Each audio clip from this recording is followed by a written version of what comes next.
Great. Well, thanks everyone for joining today. This is our first ever live stream that we've made at Yarnhub. And I would be fibbing if I didn't say I felt a little nervous. My name's David Webb. I'm your humble narrator, and I'm the head of Yarnhub. We're just about to go into the last 3 weeks of our raise, and so we thought now would be a perfect time to talk to you all, take your questions, and once again, thank you for joining. We had about 10,000 people register with us for the raise, and we have about 1,900 investors. We're hoping that many of you today are also thinking about investing, and we hope to give you any information that you would like that may help you with your decision. In addition to the Yarnhub team on the call, we've also got Chandler, who's a founder of Picmii. He's only here for the first hour, so any questions about the process of investment and the technical side of buying shares, it would be best to ask him now in the next hour. It's your opportunity to ask all the difficult questions about the raise, and of course, you can ask us anything about the channel and our work and who we are. We'll try and stay online for as long as we can, or until you run out of steam, or until we run out of steam. Probably we're going to run out of steam first. But we've got a few slides to show you first of all, so we'll take you through those and then start taking your questions. So there's me. I've done a bunch of stuff in the past, but this is my dream job. And so I guess that's probably all I can say. I work for big corporations. I do some work with some museums and non-profit. But this is my best job, and I've been doing it now for some time. Prior to this, I was an owner of War History Online and the Vintage News, which you may know.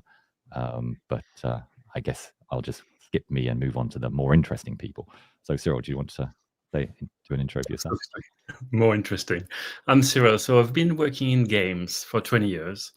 I've been running operations within studios. I've also run studio myself. Couple of examples, if you know Angry Birds. Angry Birds is a Finnish game done in Finland by a company called Rovio. And I was head of operation, VP of operation at Rovio. I was responsible, for example, to launch Angry Birds 2 when it came in 2015. I worked for Electronic Arts. I ran the studio in Helsinki, looking after SimCity Build It, but also 3 other studios across the globe with brands like Real Racing, Need for Speed, The Sims, etc. I've known David for 10 years, and we've been thinking about Brass Rain for a good 2 to 3 years now. And that's becoming a reality. Next is Michael.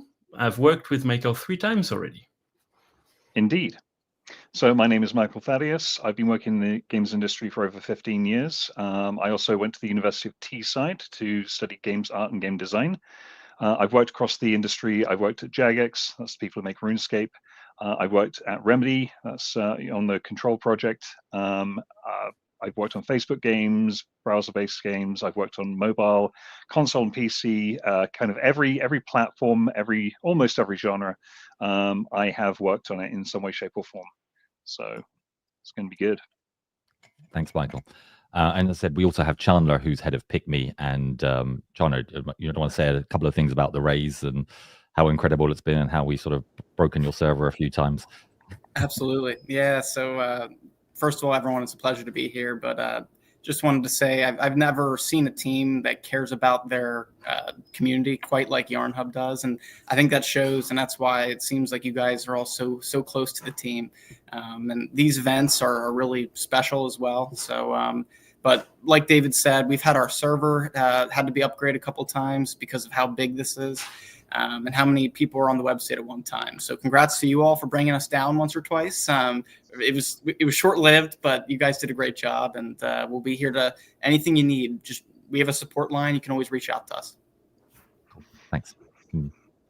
So a bit of statistics about the raise. As I said earlier, we've got 1,900 investors, which is absolutely amazing. And we've raised so far $865,000, which is incredible.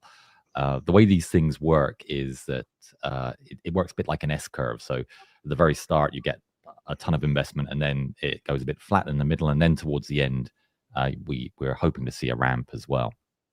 Around 1,600 or less than $1,000. The average deal size has been about $380, $400.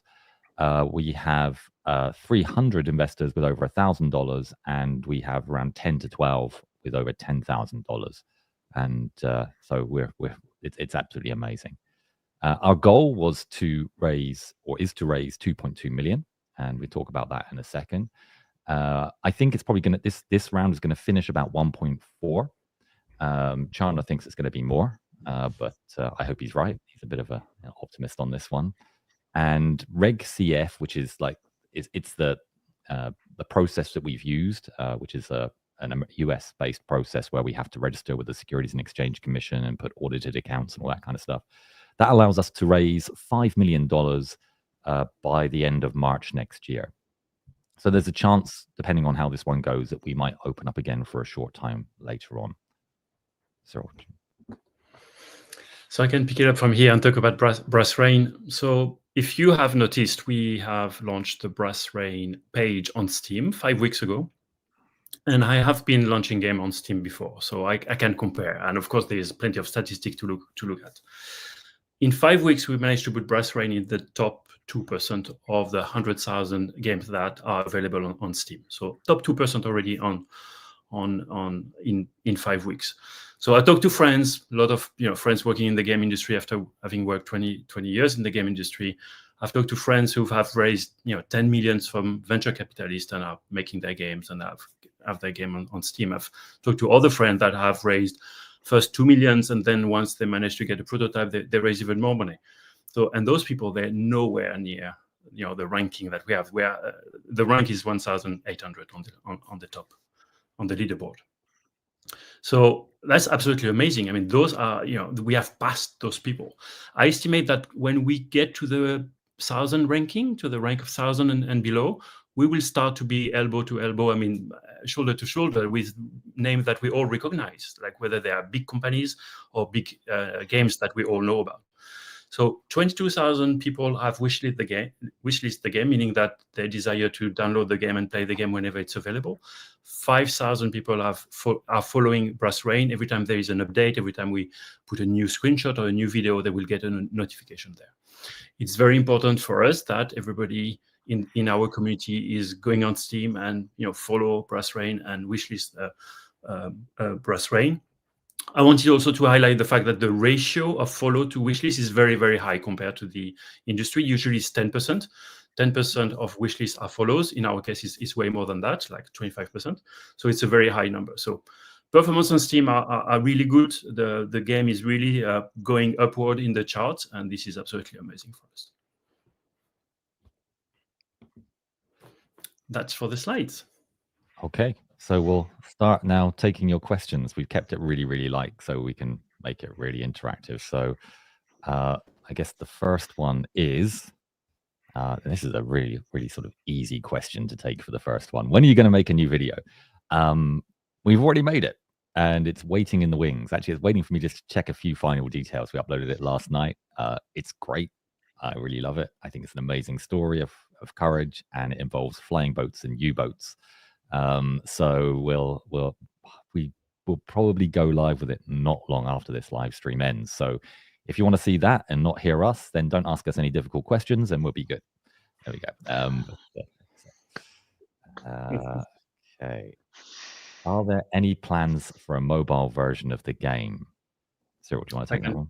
I can pick it up. So you've heard that both Michael and I are in Finland, and Finland is very famous for mobile gaming. I mean, if we think about all the great games that come out of Finland, just mentioning Supercell and Clash of Clans, for example. So we've been working in mobile a lot, and mobile is very close to our heart. Now, we decided to start Brass Rain on Steam because it makes a lot of sense. First of all, a lot of people are watching the Yarnhub videos on their PC. Steam is also on PC. In terms of form factor and usability, PC is definitely the best platform for Brass Rain. Now, do we want to see Brass Rain on mobile? Absolutely. But after Steam, will it be the same experience, or will it be a companion app? That's still to be defined. We need to test, we need to prototype, and we need to decide what's best. But yeah, we want to see Brass Rain on mobile for sure.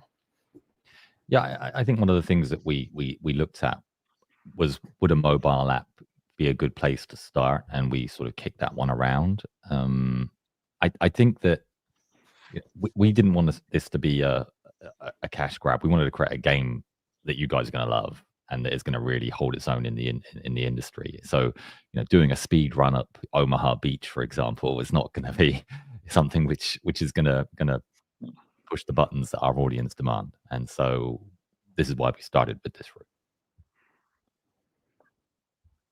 Genuine question: what's Blue Paw Print? It's a channel. It's a great channel. Don't go there now, but as soon as this stream finishes, go check it out. I'm really proud of it. We're not doing a great deal in terms of posting frequency there. The last video came out just a couple of weeks ago, but before that, I think it was about four-month even gap even on the channel.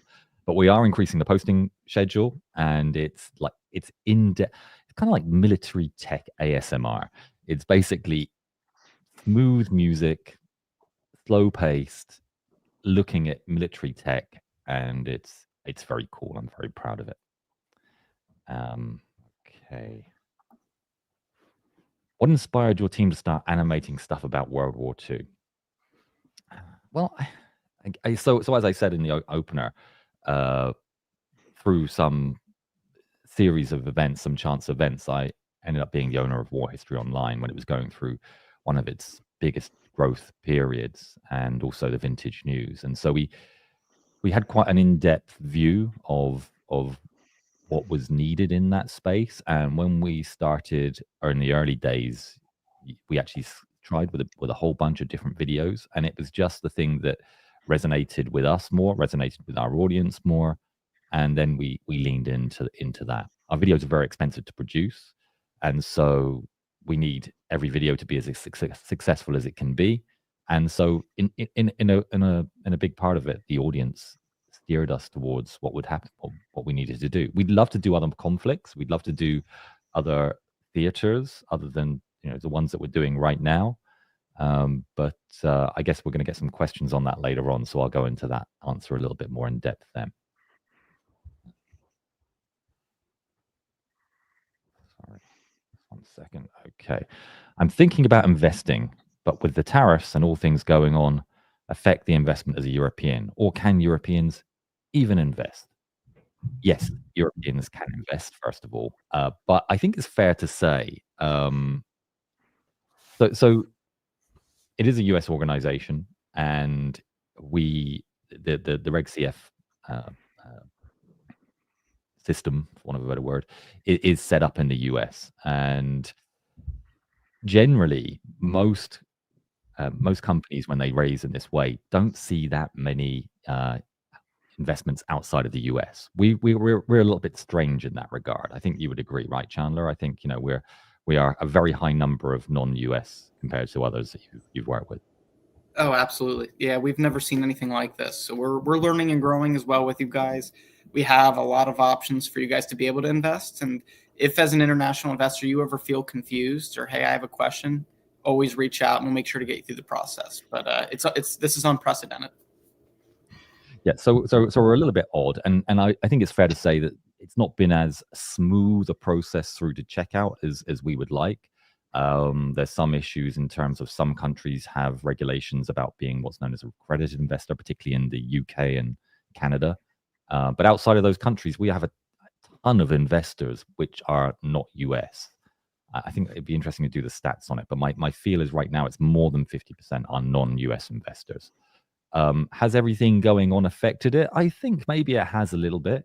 And I think there is a lot of people that have got through to the end process of checkout and then maybe have found that it's not worked with their bank because they're trying to make an investment with a card. You can pay with Google Pay, you can pay with Apple Pay. But as Chana said, if you have any issues and you want to invest, ping those guys. They're on standby. Also, go to our Discord as well. Our Discord, we have a game shares section, and Picmii are also on there. We're also monitoring it all the time. All the difficult, thorny questions we try and tackle on there. Does buying equity in this raise include the entire company, or is it just the game arm? It's the entire company, and it's everything we produce under Yarnhub, including YouTube channels that we've not yet released. We plan to release a lot more. We plan to release more games in the future as well. We're obviously focusing on this one. It's a big enough problem for us to chew on without actually taking on other work as well.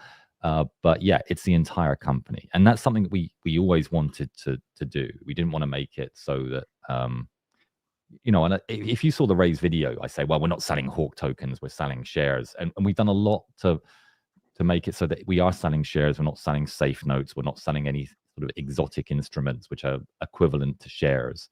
This is very much as straight as we can make it, which is you get shares in Yarnhub, and that's the entire company. That's gaming, that's videos, that's if we decide to start selling popcorn tomorrow, or I don't know, Yarnhub energy drink, that's in there as well.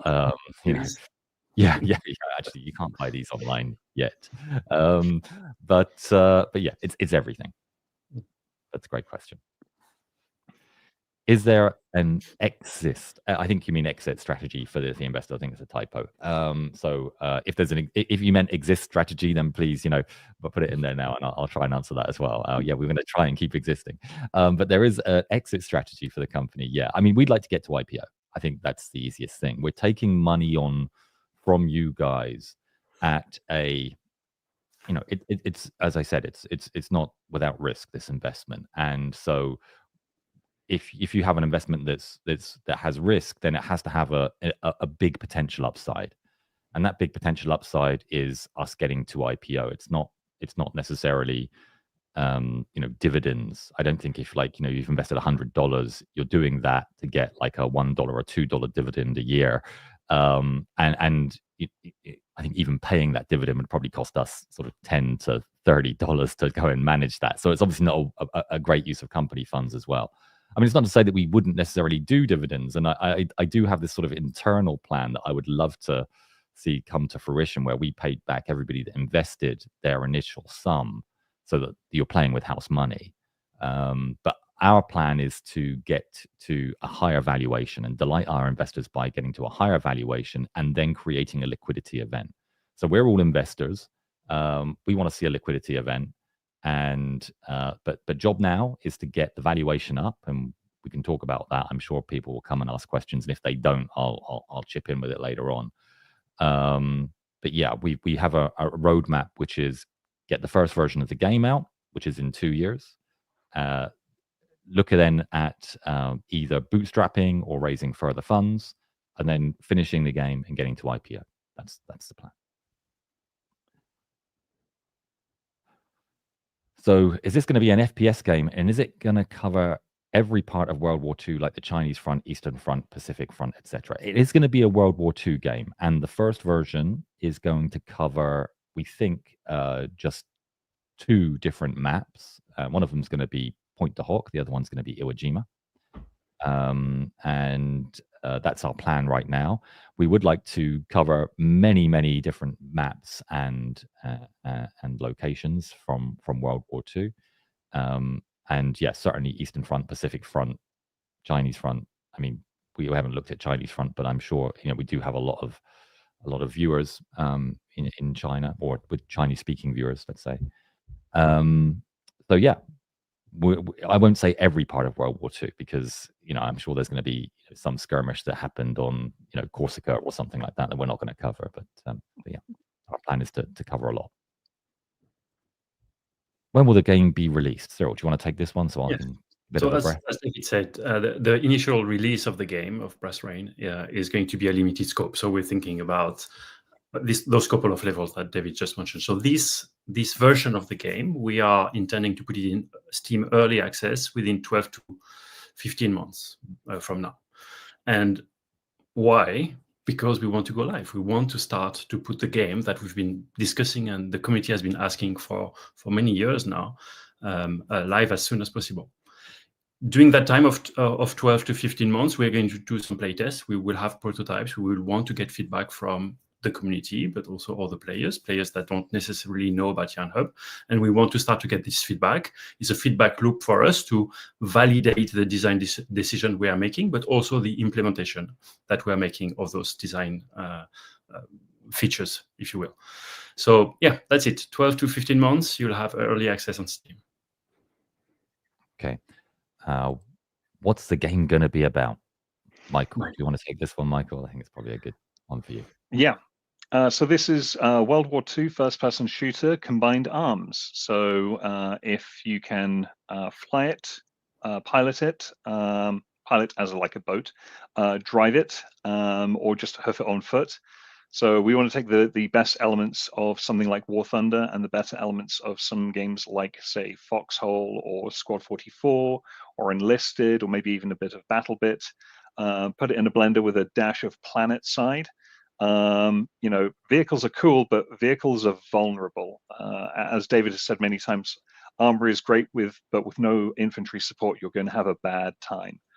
So yeah, we want to have a variety of story missions, maybe a small campaign that's more PvE, but we also want to open up to side versus side PvP, so Axis versus allies. Yeah, I think it's going to be very, very cool, and you're going to like what you see.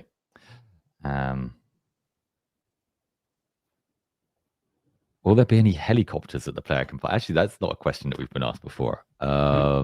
Yeah, that's World War II, right? I there don't think there were any. There was some really weird. There were some early ones in World War II. Yeah, but they weren't. I'm not sure if they were used in active combat. You guys will probably see. Normally, I have a bunch of historians making me look good about this kind of stuff, and now I'm being. But yeah. So I think there were. I mean, never say never. Let's see what we can do right now. Yeah, exactly. Yeah. Are you ever going to make more documentaries involving Canadian people? What a perfect question, because if you missed it in the opener, one of the questions was, when is the next video? And I can say the next video is about Canadians. So very, very soon. I've sent in $100 and done nothing else. Is that all I have to do? Well, when you say you've sent in $100, hopefully you've done that through the Picmii system rather than sort of popping a check in the mail to us. So you should have, once you've put in your $100, there should be something about sending in.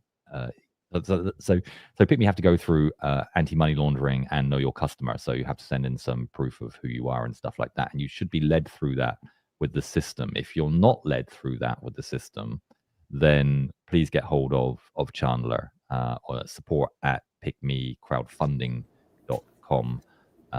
If you go to the Picmii site, on the link down at the bottom, there's a support mail there that you can get through to these guys. Chandler, would you add anything else to that?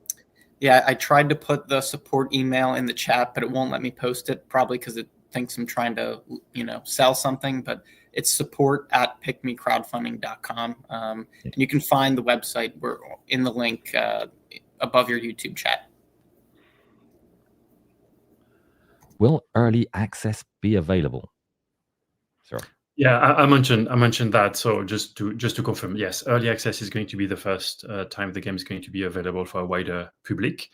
And just to repeat myself, also the game is going to be available a little bit earlier for some very limited user test. So handpicked number of people that are basically going to play the game in order for us to get feedback. So it's really a tool for us. But it's also cool because people get a prime view on the game. Okay, Joanna, thank you very much for the donation. When will the game drop? And also, will you have unrealistic rare weapons, e.g. a yarn gun? Goodness me, a yarn gun. What a horrific thought. We will have odd weapons. I mean, we're looking at getting the Stinger in for Iwo Jima. And I think we are trying to make it more realistic. But I know Michael's got some April the 1st sort of plans. And don't you know it? And also we've got, of course, the 200mm tankette, which everybody loves. And it wasn't, just so while I've got everybody on the call on that one, the 200mm tankette, it was a genuine mistake. It was my mistake. I just was, didn't engage my brain. It went all the way out, and then we, of course, created a video about the mistake. It wasn't some kind of like 4D chess move where we were like, okay, well, let's make a mistake and then we'll create a video about it. It wasn't like that kind of thing planned. It was just it was my gaffe. So apologies. But we'll probably have that in there. But I'm not sure about a yarn gun. I mean, that sounds pretty cool. It would probably put people off. Maybe something that fires a stream of barbed wire or something. Yeah, yeah. Maybe it sounds like a lispy English bloke saying slippery snake or something. I don't know. It's like okay. Thank you very much though for the donation. And also thank you as well. Sup Mobile Knives. What software do you use to create your content? We use Unreal Engine 5. There's actually about 20 different products, I think, in our pipeline. So we use some Blender, we use various modeling tools, we use tools for doing the clothes, we use MetaHuman.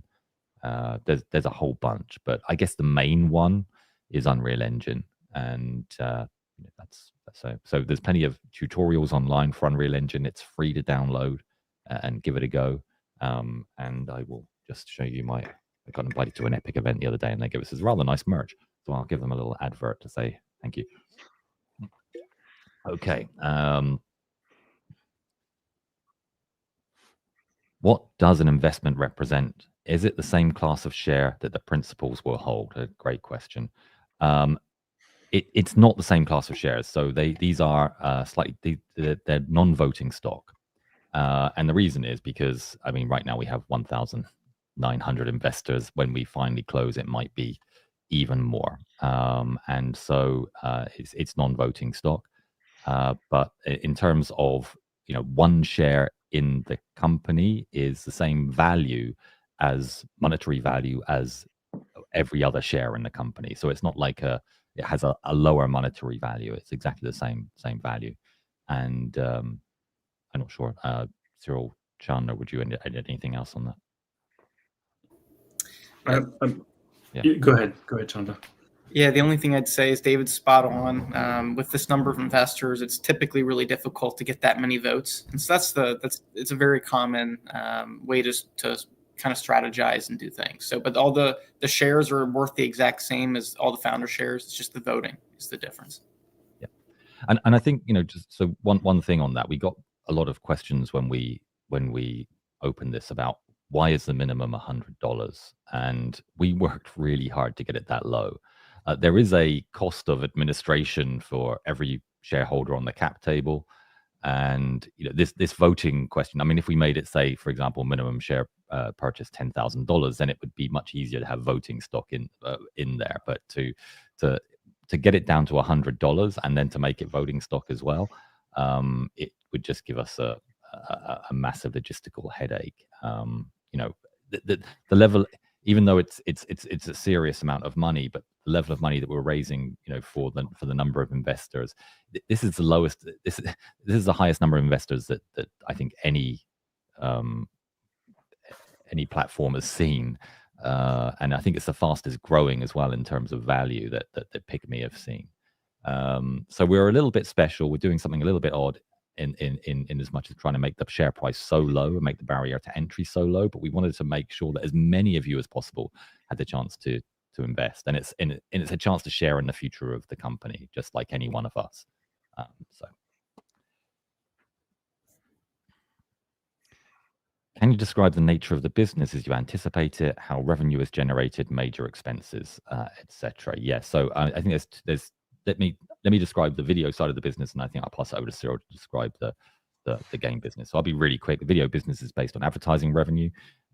It's a margin business, so we have to create we have to get more money in revenue from adverts than it costs us to create the video, and our videos are expensive to produce. So every video we produce, we have to make sure that it's one that's got as good a chance as possible. Even if we'd like to make some other kind of content, we have to make it so that we get the money back on the ad revenue. And that's the nature of the business right now. But as far as the game's concerned, Cyril, do you want to chip in here? Yeah. So in development, I'll talk about development, and then I'll talk a little bit about the difference when the game is live. So in development is basically 70 to 80% of the cost is headcount, so salaries to developers, designers, artists, etc., testers. The rest is machines, testing, outsourcing. Sometimes there are some aspects that we have to outsource, etc. But I would say it's a very kind of common software development type of cost.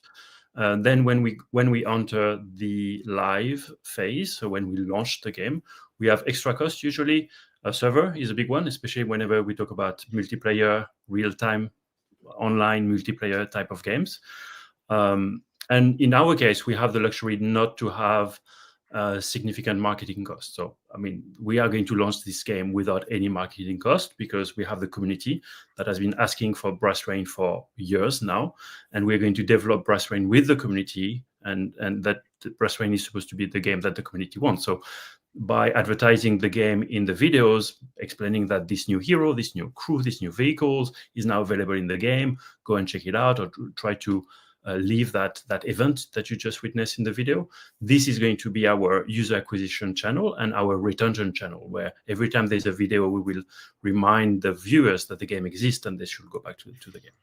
Just for clarification, the marketing cost in a normal studio, not Yarnhub, but in a normal studio, in many studios that I worked for in the past, is usually 80% of the cost. So it's not headcount anymore.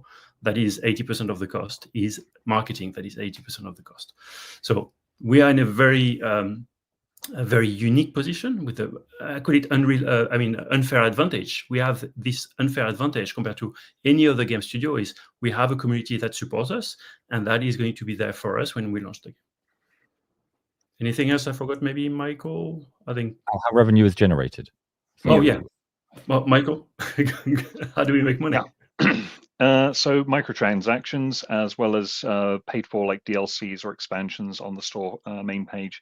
So the microtransactions will be contained in the game. So this is like your sub $15, sub $10 purchases. Anything that's going above that threshold, we'll look to be putting that on the main Steam store page, because over $15, there's not really much that's micro about that transaction anymore.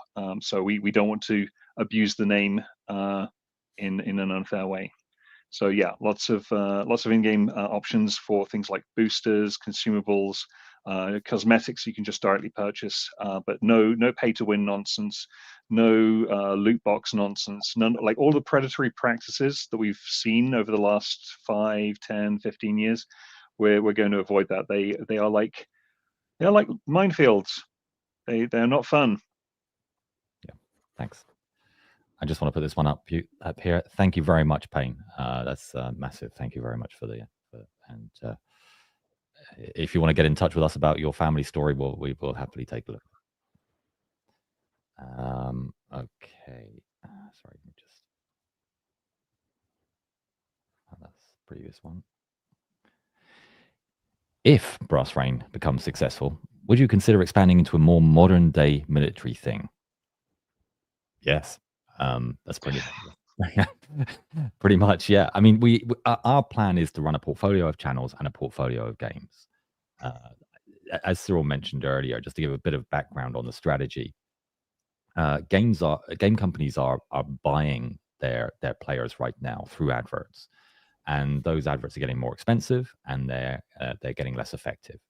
And our strategy is I say, like, the rest of the gaming companies are buying mousetraps to get their players, and we're the Pied Pipers, which would make you, I guess, the players are desert rats. Let's call them desert rats because it fits very well with the narrative. But yeah, so you guys like what we produce. You come back regularly, and you're very, very passionate about what we produce, and we're just massively grateful for everybody that supports us in this. And but that, as Cyril said, that gives us a great advantage. And so this is just the first, we think, of many. And there was a lot of questions about Blue Paw Print, and we think Blue Paw Print would be great for a mobile game. Obviously, we don't want to get distracted right now. This is our main event, and but if you're investing in the company, you're investing in that entire strategy and the future. But yes, more modern day, we would like to do. Actually, I mean, a lot of our modern day, we've done a few modern day videos on Yarnhub recently, and they've done really, really well. And yeah, we're looking at doing more. And we're working on some right now, some very cool stories. We actually had, I can't probably say too much detail, but we had a very interesting educational institution get in touch with us about one of their instructors. And we're working on that one right now. That's going to be very cool. Will the game be only for people who give funds? No, absolutely not. It's free to play. free to play download. You can go along and wishlist it now. And we are thinking about trying to give people that invest some kind of recognition in the game, but we didn't want to put that as part of the offer because we wanted to make it. Frankly, I didn't want to cheapen the offer. We wanted to make it about the financial case. We wanted to make it about our strategy. We wanted to make it about sharing in the company, and we didn't want to make it like a Kickstarter where, for example, you get like, I don't know, a free camo or something if you invest so much money. We're working on getting you that free camo, but we didn't want to put that in the offer. But so anybody that invests there will be, we're hoping to have in game those kind of things that recognize that you're an investor. But anybody can play it, and we hope you all do, and we hope you like it. Where can we reach out to Picmii? Right, a couple of places. First of all, on our Discord, there is game shares, so the Discord is all over the channel. Support at picmiicrowdfunding.com is the best place. And if you, I think we'll try and just trying to think where the best place to put that is. We'll put some links up on the next video that sort of say any issues, please get in touch with support at picmiicrowdfunding.com on the next video that comes out. But yeah, so please reach out to them if you have any issues at all. Considering the quality of your animations and the original announcements, the game seems to be looking pretty good. Thank you. That being said, what specs do you think the game will require? Okay, Cyril, that's one of yours. So first of all, game optimization is a thing. So usually we develop, we don't care too much about optimization, a little bit, but because it's internal, we don't care. But there's always a phase at the end where everything is looked at in order to make it's to our benefits. We want the game runs on as many PC as possible. So we try to lower the bar as much as we can. And sometimes we even put some option within the setting in order to reach even lower specification. Now, I can't answer that question yet because I don't have the build. I haven't had it tested on different hardware and different software. But QA, so quality assurance, usually do that job. They will play the game on different hardware, software combination, and then they will make a minimum recommendation and optimal recommendation. At that point, I will update the Steam page with the proper number. So today on the Steam page, they are kind of middle of the road vanilla numbers that are just kind of random average numbers, just because we are way too early in the process of developing this game, Brass Rain, in order for us to tell you what the specification of the game. I hope that answers the question. Are we going to release any more videos on the Mystery Channel? Yes, we are. We don't have anything that we are. I can't give you any hard dates on that yet, but we are. We're trying to rearrange ourselves to be able to get regular posting on Mystery. It may not be looking exactly as it looked like before. It won't be looking like the last video where we had a bit of AI back in the early days. We wanted to get something out for Halloween, but we will be releasing videos there. I think it's still very cool, and I'd love to do more. So yeah, this is a great question, George. This is your third one. I think they've all been absolute amazing. What percentage of the company would a 10K USD investment equal? What percentage of the company would be held by the principals or insiders if the 5 million equity campaign fulfilled? So we're valued at 10 million before the raise, so pre-money. If we raise the full 5 million, then it'll be 10K divided by 15 million. I won't do the maths now. I'm sure you can do that on your calculator or ask Siri. Yeah, be careful, Cyril, because there's 0.0001, and then you're like, but yeah, it's $10,000 divided by $15 million. That's the percentage that you would hold of the company. And our job is, what I'm. If we can get the game out within 2 years with 2 levels and get great retention and conversion statistics. So the game industry operate on retention and conversion and retention, and great games that are exciting investors and exciting the community are ones where players come back and play them again and again. And we think we've got something to make that happen with our content. So you see a tank and in a video film, and we say, hey, this tank's now just appearing in the game. Go to get in there and play it. Or you see this particular tactic that you've seen here. You can use this tactic in game. And that's going to bring people back as they watch the films. And as we get more and more films in our backlog which have those kind of things in, you're going to see the conversion increase and the retention, so people are going to come back.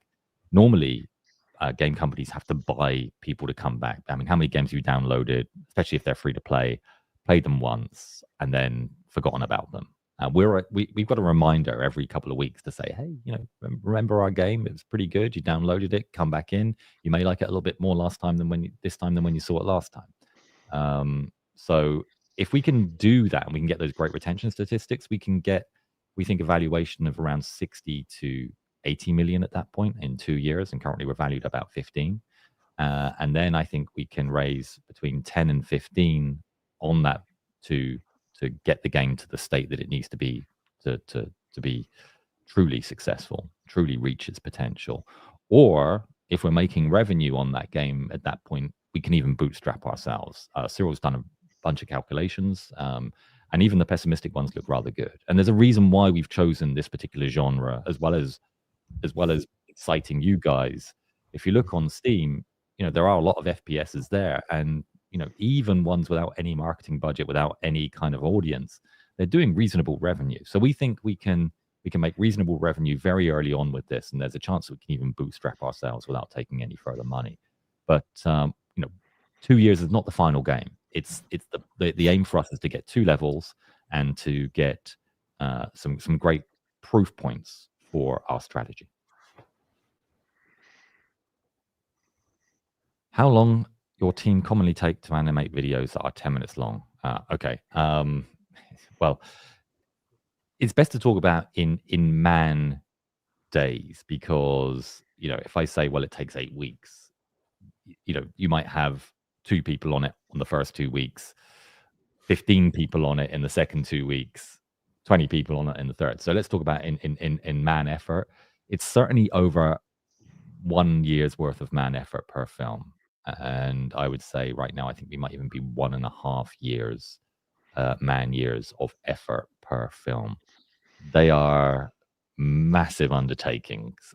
You really, we should really do something about our process, because I mean, nothing is more disappointing when I see somebody say, "Hey, look at this AI slot." When we've lovingly handcrafted all of the models. We've got 3 full-time historians. We're researching the uniforms, and we show so much. We show so much detail compared to everyone else. Well, maybe not everyone else, but I think we're the only people that show this level of detail on a regular posting schedule.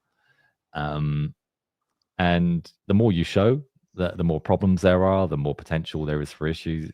I love being held to account when we're wrong. But we get all sorts of comments like, "Oh, you idiots! There were no epaulets on this uniform at this date. They only appeared 6 months later. What are you thinking about?" And then in the meantime, other channels sort of like showing a blob on screen of some guy doing this in a NATO uniform, and nobody says anything. So yeah, it's a ton of work, and we probably do too much in terms of trying to get it right, but when it works amazingly well, and I think people on the stream here recognize that. I hope and appreciate it. I know you do.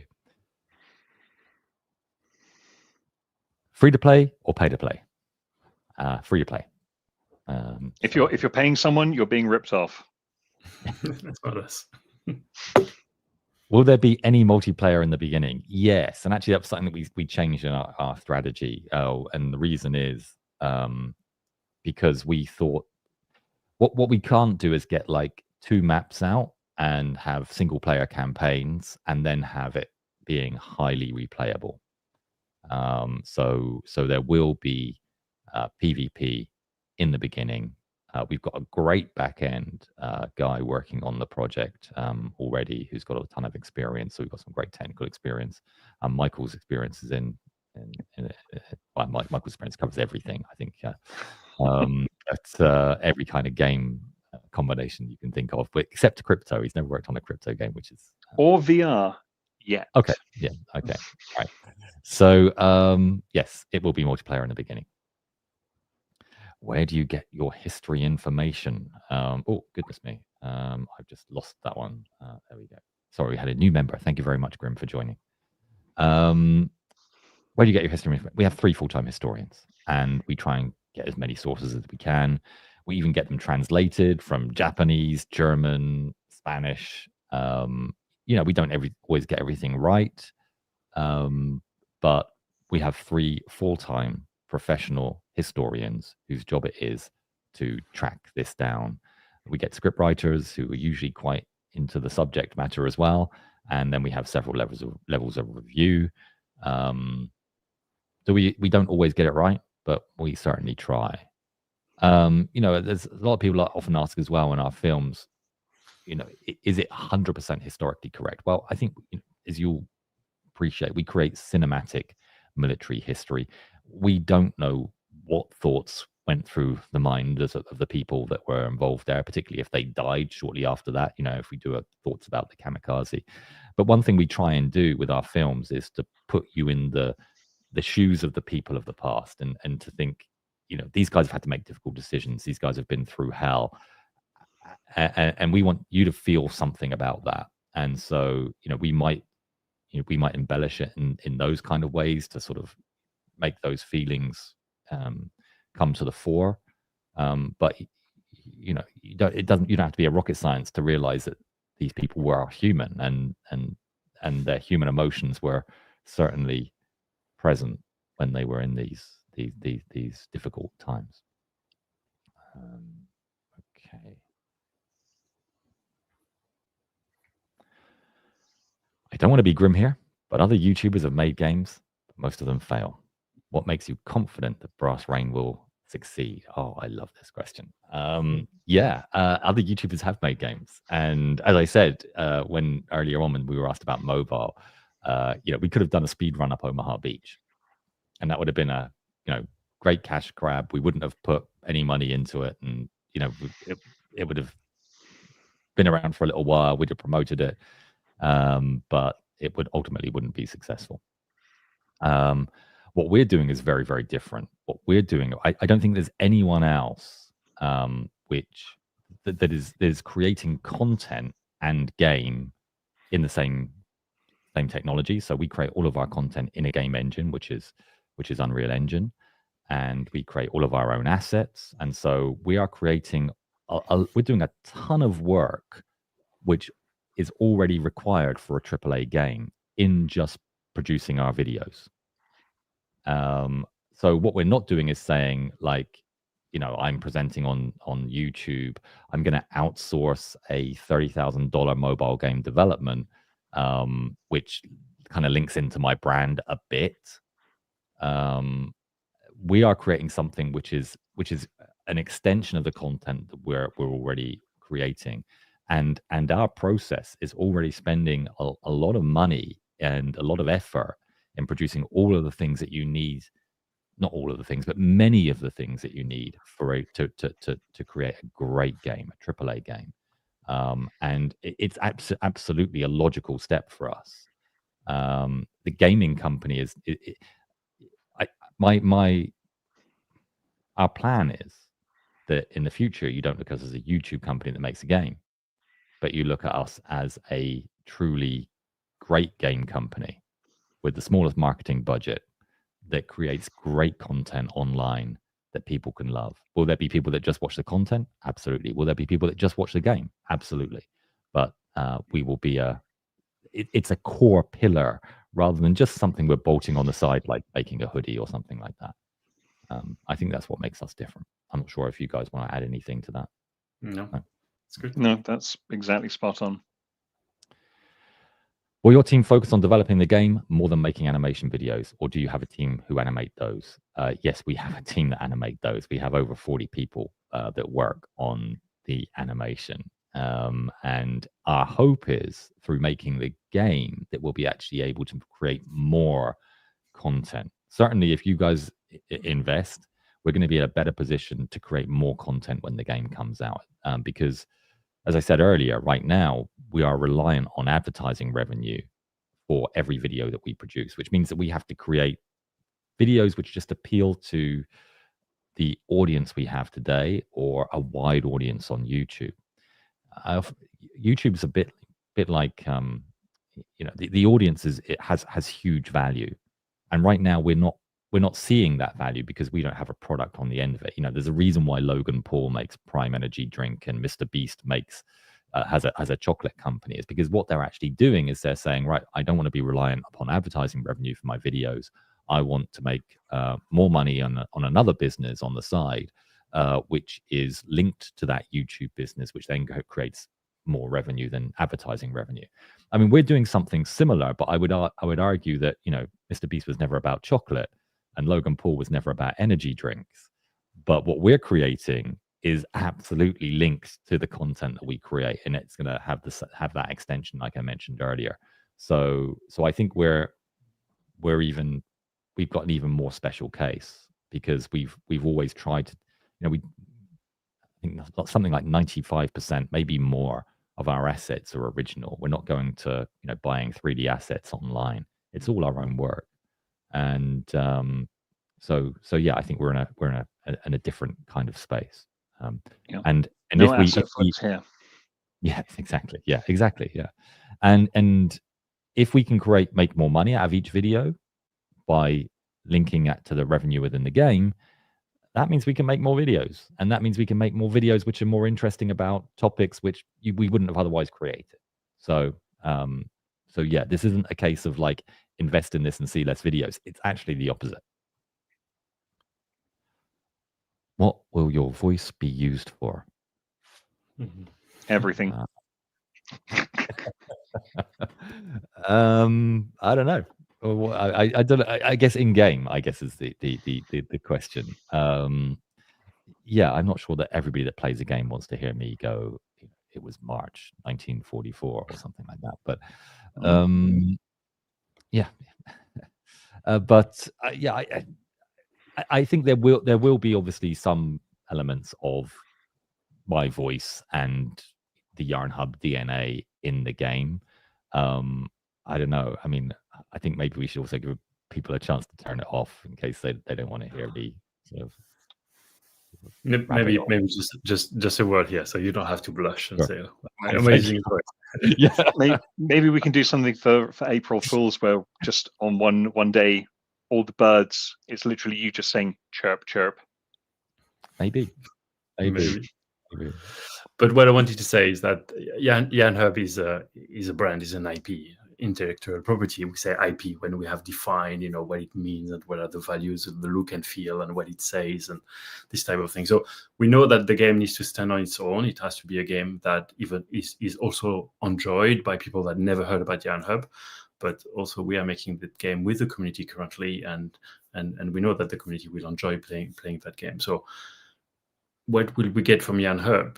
The art style is one for sure. We're going to take all the assets and the animation style and the lighting and the rendering. All this is going to be present in the game. When you play Brass Rain, you'll get that DNA that Yarnhub is carrying. Is David's voice part of the DNA? Yeah. Is it going to be everywhere? Most likely not. But will it be somewhere? Most likely yes. So our job also is going to figure out what is too much, what is not enough, and how do we keep that DNA alive? Because we know it's a source that works and that is enjoyed by millions nowadays. So we want to take advantage of that. Okay, can I still invest if I'm not from North America and Europe? Absolutely yes. We have investors from all over the world. I just want to say that taking money from our viewers as investment rather than taking it from a VC company is something which we definitely feel the burden of responsibility for. I had some chap, some student from Bangladesh saying, look, I've got $150, but I want to invest it in you, do something great with my money. And, whether or not it's $150,000 or $10,000, it's your money. And we definitely feel the burden of responsibility for that. And we're going to work as hard as we can to get you a great return on that. how much will the game cost to make? So for the first 2 years of runway, actually 2.5 years of runway, we're planning, we need 2.2 million for that. With the current team that we have envisaged. We can work with different budgets. It means that the scope changes slightly. So if we get more than 2.2 million, we can put more in there for the first release, and if we get less, we have to put less. But that is just the first version of the game. From there, we're going to need to raise or bootstrap, and I think our budget is about 15 million after the first 2 years. If when we get to that 2 years, we can actually prove that this is great for retention and great for conversion. That's our aim, to get us onto that next stage. How can I invest? There's a link in the description to Picmii, and you click on there and you say you want to invest, and it will take you through the whole process. If you have any problems, please speak to Chandler. What's the favorite video we made? Ooh, I quite like the last one we did, actually, on Flight Officer Minarski. Pilot Officer Minarski, sorry. That was really good.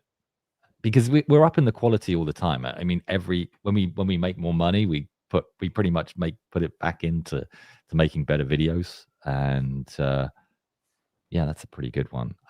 Which ones hold a special place in my heart? Obviously, Franz Stigler. Doing the work with Sabaton on that. Even Night Witches, which was, when I look at it now, it looks very, very different. But it was a really cool thing to work with Sabaton on that, and we love working with them. Hopefully, we'll see some more. I can't say anything on that one, unfortunately. But yeah, I mean, I like the last one. I tend to like all of the ones that come out. Another one that sticks in my mind is the Burma Banshees one that we did with Phil Adair, where the family got in touch with us and said, like, we've got a recording of Phil talking about his experiences, and it was just so crazy. He just goes up against like 50 Japanese, and then gets his plane is limping home. He then has another go at another Japanese fighter pilot, and then has to flip himself upside down just to keep the engine running to get home. It's just an incredible story. So yeah, not all stories have that great arc. So yeah, maybe that one's my favorite. It's difficult to choose. It's like, what's your favorite kid? It's Before you take the next one, David, I know that Chandler has to leave in a couple of minutes, and I checked the question. There's no direct question for Picmii. I just want to remind everybody that we will put the support email somewhere in the channel. So if there's any question for Chandler, as he's going to leave soon, don't hesitate to contact him on support@picmiicrowdfunding.com. Perfect.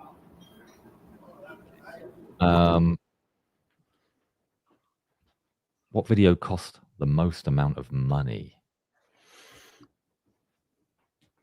I've got a feeling, I don't know.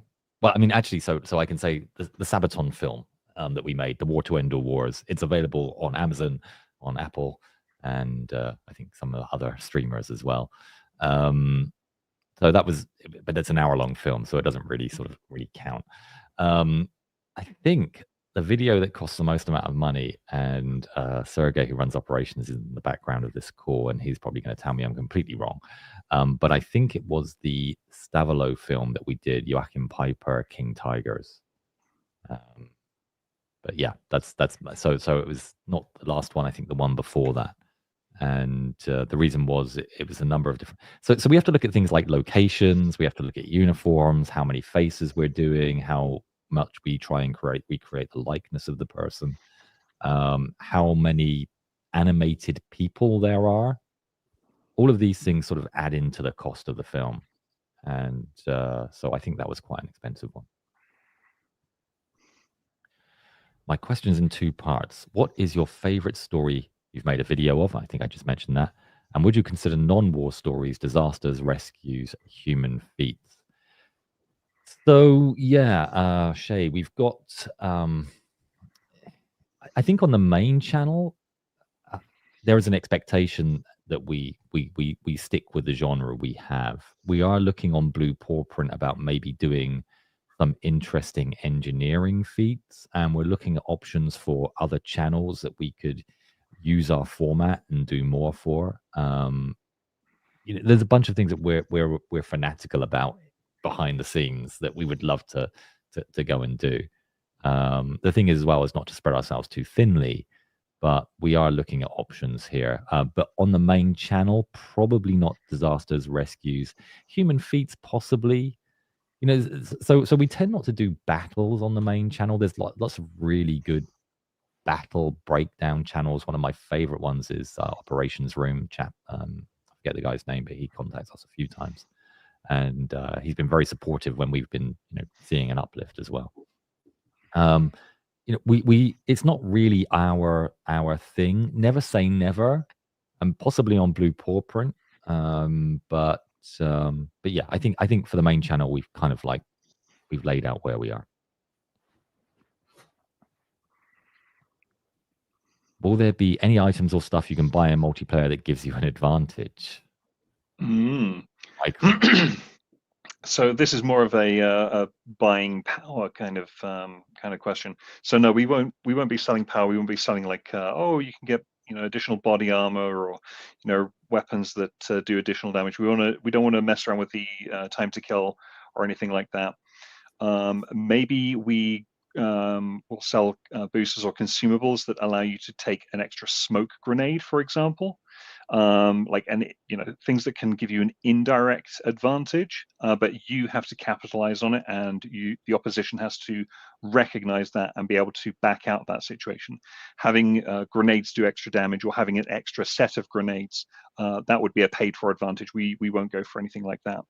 But something which is like an extended medical kit that you have to use, that will also stop bleeding, as well as give you a little bit of respite. Maybe that's a thing. But anything which is like direct combat advantages, I think we're going to have to be, steering away from that as much as possible, because pay to win kills these kinds of games. It's no bueno. Yeah, I completely agree. Will there be Easter eggs in the game, like the Battlefield games have done? Almost certainly, yes. I think there's a cat that keeps reappearing in some of the Yarnhub videos, and I'm like, here, kitty, we can do something fun. You've got 9 lives, right? Let's do something fun with that. Okay. Will there be items you can only get when paying money? So yes, I think that's probably a yes, but it depends on what the items do, right, Michael? Yeah, so there may be some cosmetics that you can only get by paying money, but I want to make it so that the broad base of things will be earnable through just playing the game. So play the game, and research points. Research points allow you to unlock and then upgrade things. Okay, another one for you, Michael. How big are the maps going to be? Are they going to be based one-on-one scale, real locations? So this will be more about the pacing and scaling of the number of players we have on the field, the traversal time from corner to corner of the map, the overall flashpoints, engagement, choke points. So the scale is still in flux. We want to get something that feels good, looks plausible, is as historically accurate as possible.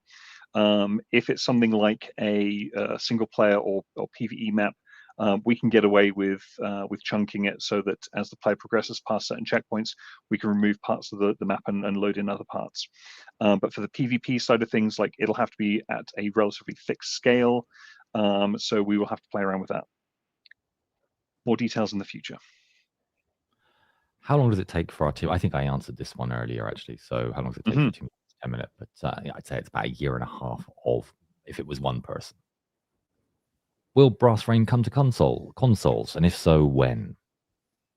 Yeah, so I can pick that up. So I mentioned about mobile before. So PC first, mobile. When we get mobile, we can support smart TVs also quite easily. So mobile and smart TV, I put them together, and then console comes after. So when, I can't really tell you when. I can tell you that for the next 2 years, we know we're going to focus heavily on PC and pretty much nothing else. Based on how well the game does, it will dictate basically how we move forward. So I have to dodge that question, just saying I don't know. But if we look at the roadmap, it's PC first and heavy priority at the moment, then mobile and smart TV, and then only consoles. can I just add on to the end of that one? Sure. So when it comes to doing anything for PC, certainly on Steam, certainly with the Steam Deck, it will also mean that we will get a lot of lead time on perfecting the control mapping. So the consoles will benefit from that because PC, it handles control pads, and the Steam Deck, obviously, it'll need to have that correct mapping. So we will have plenty of time to make sure that the controls do feel good when we eventually go to console. Correct. Okay. Thank you, Bailey, for the money. Will you have a seasonal theme? Star Wars, Star Trek, Hunt for Red October, goofy stuffs. By the way, like your videos. Thank you very much. Will we have a seasonal theme? That's a tougher question. Like tie-ins to other IPs and brands, like we don't want to become like Fortnite, and we certainly don't want to do the faux pas that Destiny recently done with the Renegades announcement. Players are not super stoked about that, but nods to maybe other military films or tropes, transitioning literally from one season to another, following the events that actually occurred during World War II. I think that is, like, okay, the next season is the winter season. These vehicles, these weapons, they're going to have the winter camo, the winter setup. Your rations may change, how you use them, like certain benefits, like negating cold and things like that. So we do want to be able to lean into that kind of thing. But yeah, I don't think we'll have a season of the Toy Story or anything like that. Or maybe that's an April 1st thing, right? The little plastic army men. There's a long list for April 1st. Yeah. Did you guys work with Sabaton to make the Sabaton movie? Yes, we did. And I talked to Per Sundström quite a lot. He's a great guy and a very creative person. And I love sort of being creative with him and sort of working through some stuff. They've been very gracious to invite me to a bunch of different events around the world. I was on their cruise a couple of years ago as well when they showed the film, which was really cool. So if you see some old geezer at a Sabaton concert that looks out of place, it's probably me. There we go. Unrelated, but do you plan on remaking some of your older videos in the newer animation style? The Ghost Camaro story would be nice to see. Actually, I looked at the Ghost Camaro story the other day, and it's still pretty cool. I think the helicopter scene on there, the animation on that, and how the Camaro comes around the corner. I quite like it, and we could do it. I mean, it certainly would render better, but I'm not sure if we could necessarily animate some of those. Some of those scenes are actually they still hold water. And one of the things that we've noticed is that sometimes, even if we do something in a completely new style and do a completely different story, if we've covered the story in the past, we get a bunch of comments from our existing viewers that say, "Oh, I've seen this before. This is a re-upload." We might have spent I don't know, tens of thousands of dollars remaking this film, and they go, they compare it to something which cost us a lot less money to do a long time ago. And so, yeah, we don't do them that often. I mean, one that I would probably, if I was going to do one remake, and we've already remade it once, it would be the Franz Stigler story, because I think we could just do it so much better now. And maybe we'll do it from Franz Stigler's side or something like that. I don't know. I think there's going to be something cool there. Will players be able to use real World War II tactics like flanking, suppressing fire, etc., kind of like Brothers in Arms? Yes. Yeah. When we have tanks, we want to have infantry alongside. For example, if we want to make it so it's co-op, we don't want to have one person in a tank. We want to use real World War II tactics, angling armor. Yeah, and we don't want it that you get a headshot, and you get minus 50 hit points, and you stand up, dust yourself off, pick up a grenade, and throw it as well. So there will be a sense of realism in there. Yeah, you're not Master Chief in this. If you get shot in the head, oh no. Yeah. Will channel members get anything in game? Oh, that's a great question, actually. Yeah, if we can find a way to, we will. Yeah. So, I think yeah. so. If if we can do it for investors, I think we can find a way to do it for channel members as well.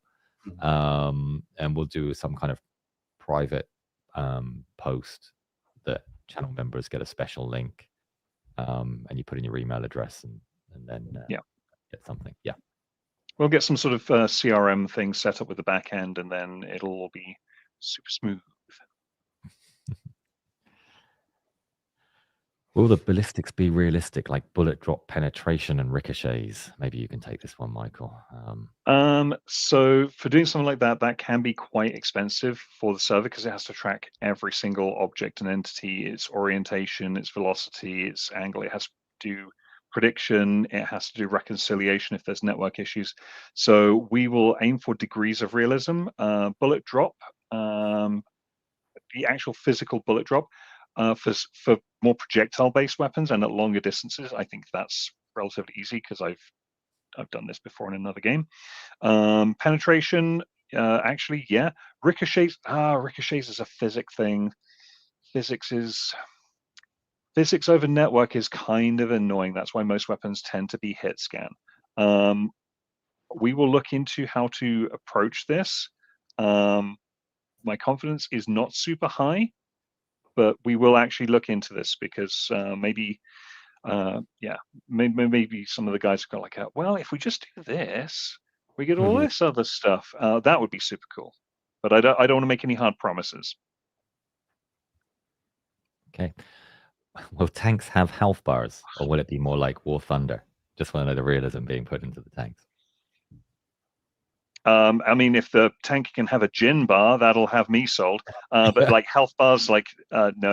I want to go for a more realistic damage model on the vehicles and potentially also the people. So if you get shot in your pistol grip arm, your aim is going to be out. If you're going to be shot in your left arm, you're going to have a little bit more in the way of sway. So non-lethal shots can still impact your combat capability and mess you up in other ways. So the medic will be your friend. Just yeah. This is a good question. How will it be competing with such big games like War Thunder or World of Tanks? I think so. I already mentioned earlier about the unfair, and Cyril mentioned it as well, the unfair advantage that we have.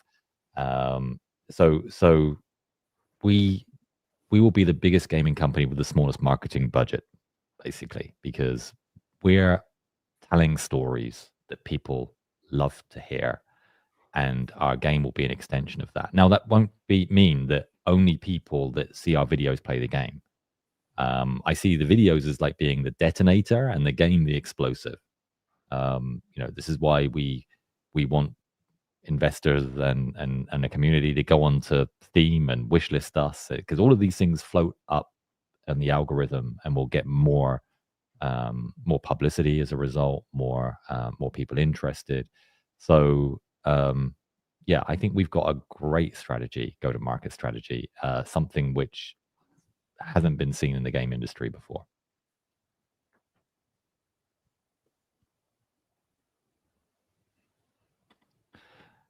How many players will be able to be in the same server in Brass Rain? This is a how long is a piece of string kind of question, isn't it? So it will depend on backend architecture and server competencies. We would like to have as many players as possible without crazy amounts of lag. So watch this space.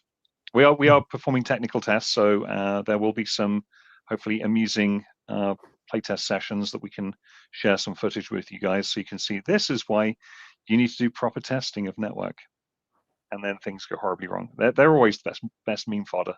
Blooper reel for the win. Another one for you, Michael. Battle rating system to balance certain vehicles and weapons. Oh, actually, maybe I could just chip in on this one as well. I mean, so I think one of the things that we've seen a lot is sort of complaints about things like Russian bias on tanks and having sort of, one heavily armored, heavily gunned historical tank doing rather well about a less heavily armored and less well gunned tank doing quite well against a what would seem to be a superior opponent.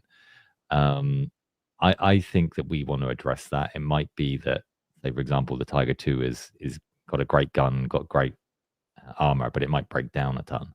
if you start going over a certain obstacles.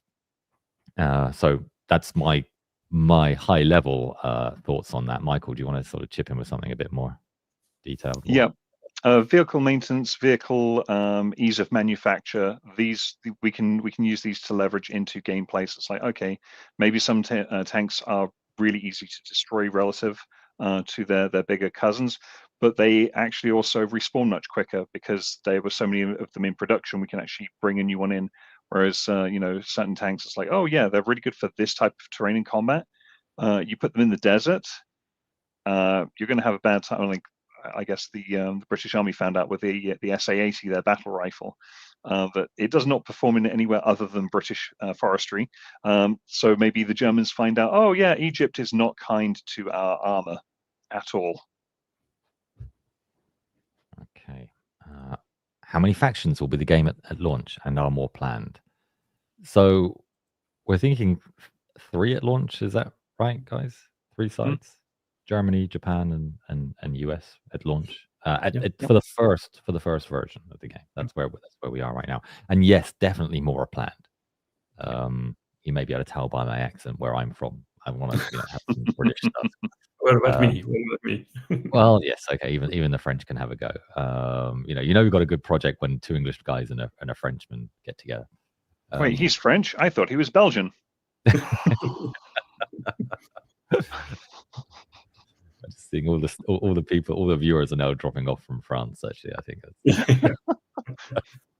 that's okay. I really like Yarnhub vids. How do I invest in it, please? Click the link in the description. Picmii crowdfunding. Go there. If you have any issues, please get in touch with support@picmiicrowdfunding.com. Thank you. How many players? Oh, we've already covered that one. Sorry.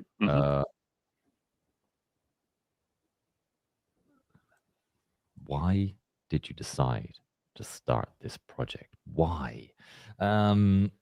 So we've been talking about it for quite some time. I've been speaking to Cyril about it for about 3 years. I've known Cyril for 10 years.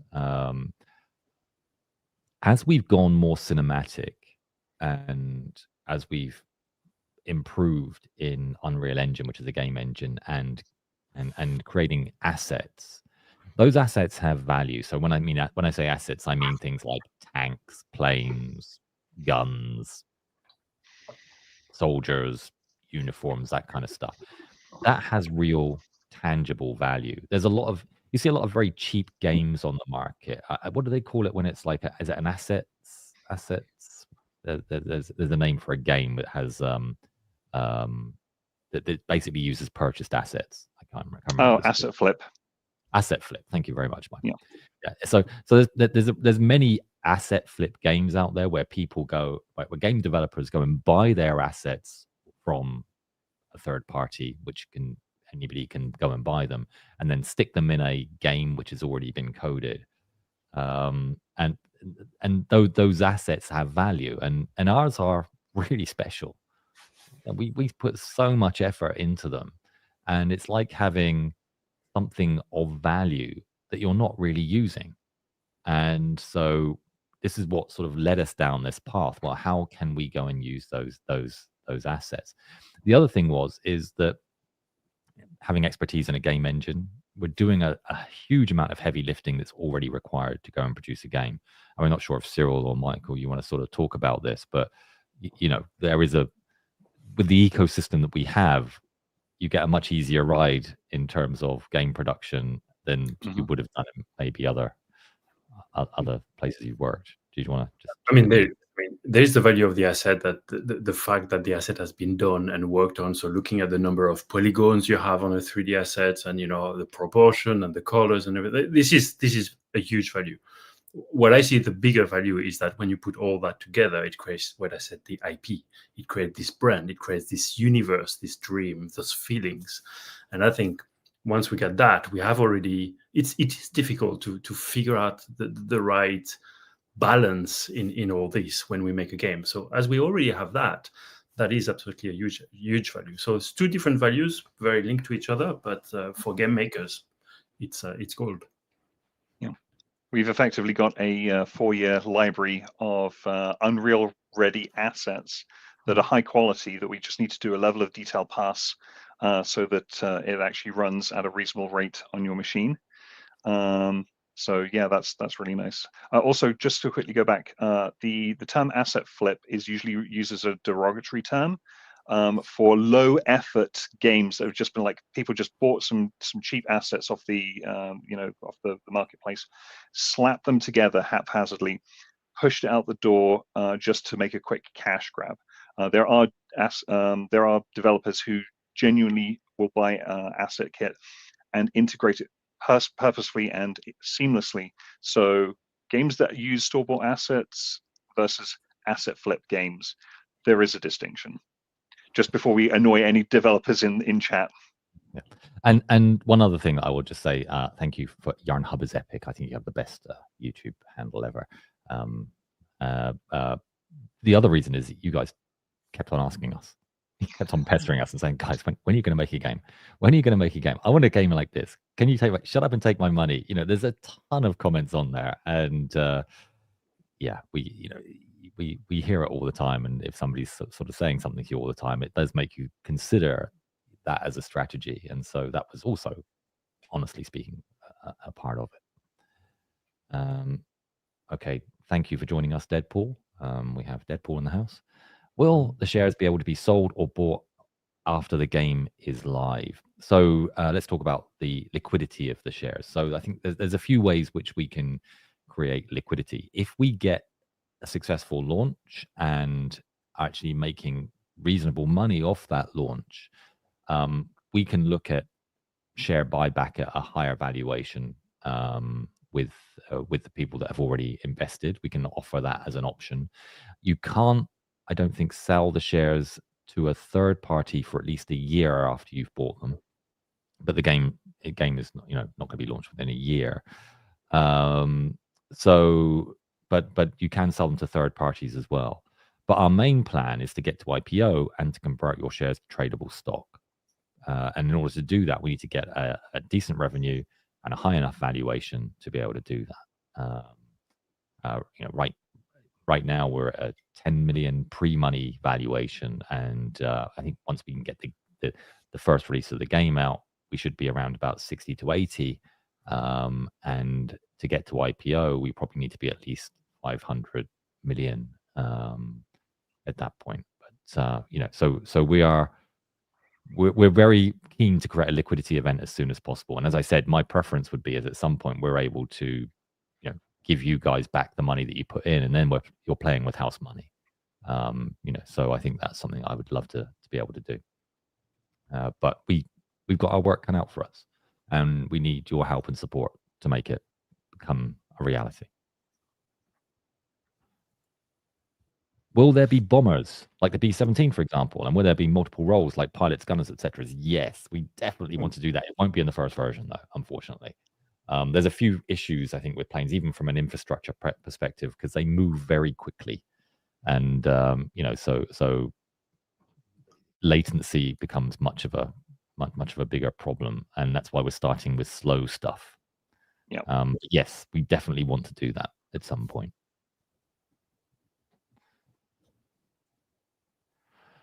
What are the biggest risks to the success of Brass Rain, and how are you addressing them? Cyril, do you want to talk about this? I mean, I've got my answer for that, because I've been thinking a lot. Whenever you start a new project, I'm thinking, what are the risks and how do I address them? There's two big risks that I would say a lot of game development have. The first one is that you fall in love with your own idea. You develop your own idea. So you have your design set up. You develop your game for 6 months, a year, 2 years, without testing it. And then you figure out that, well, it doesn't work. People don't enjoy that. The second one is you develop the game, and then when you launch, you don't find the audience. There's no audience for that game, or there's a better game, or this type of things. So for me, how do I address that? The first one is we do playtests. So we have design ideas, and we talked a lot about that with Michael. It's like, okay, you get a great idea. How fast can we have that in a prototype, and how fast can we play it and have other people, have players, real players, play that, and then we get feedback. So as we develop the game, we increase our confidence in the design choices that we have made on that journey. Once we get that fixed, there's also the implementation. We might have great ideas, great design features, but the implementation is poor. So we also need to user test those implementation. So that's how I'm going to address the fact that we are not going to fall in love with our own ideas. We will fall in love with the ideas that have been validated by players. And the other one is, will we get an audience when we launch the game? And the answer is we have the audience. The audience is the Yarnhub audience that has been asking for a game for years now, and we're here to make the game with them. And this is why it's important that we open that dialogue and we carry on having a dialogue with the community and have transparency about the progress of the game, have enough playtest with the audience in order to get that validation also that, yes, the game that we are going to deliver is the game that is going to be played by the audience, by the Yarnhub audience. So we have that audience. We just need to make sure that the game we are developing with them is the game that they want to play with us. So that's how we're going to address this.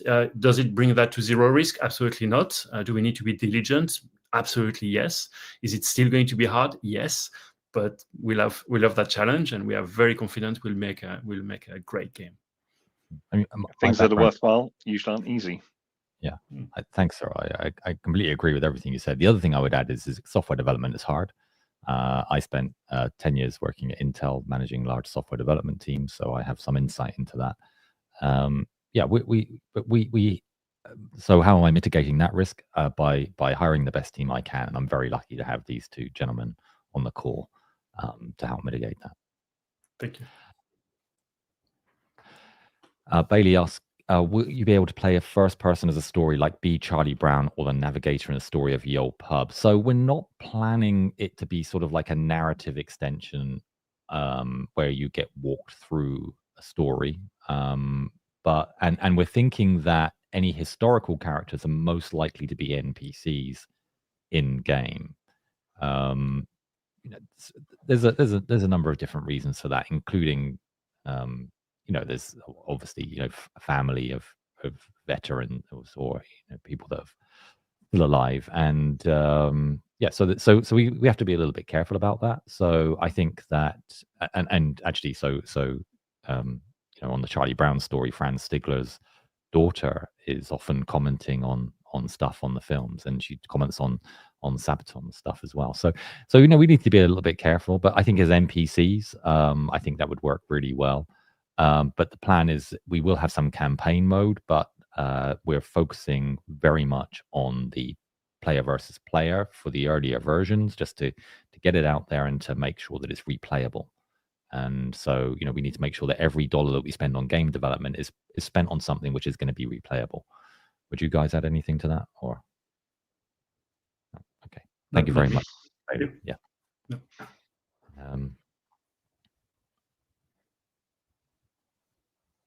I think this is a pretty similar question. Will be able to control the player? It'll be a choice game. It's going to be an FPS initially. It's going to be an action game. It's not going to be a choice game. It's going to be very much get into battle.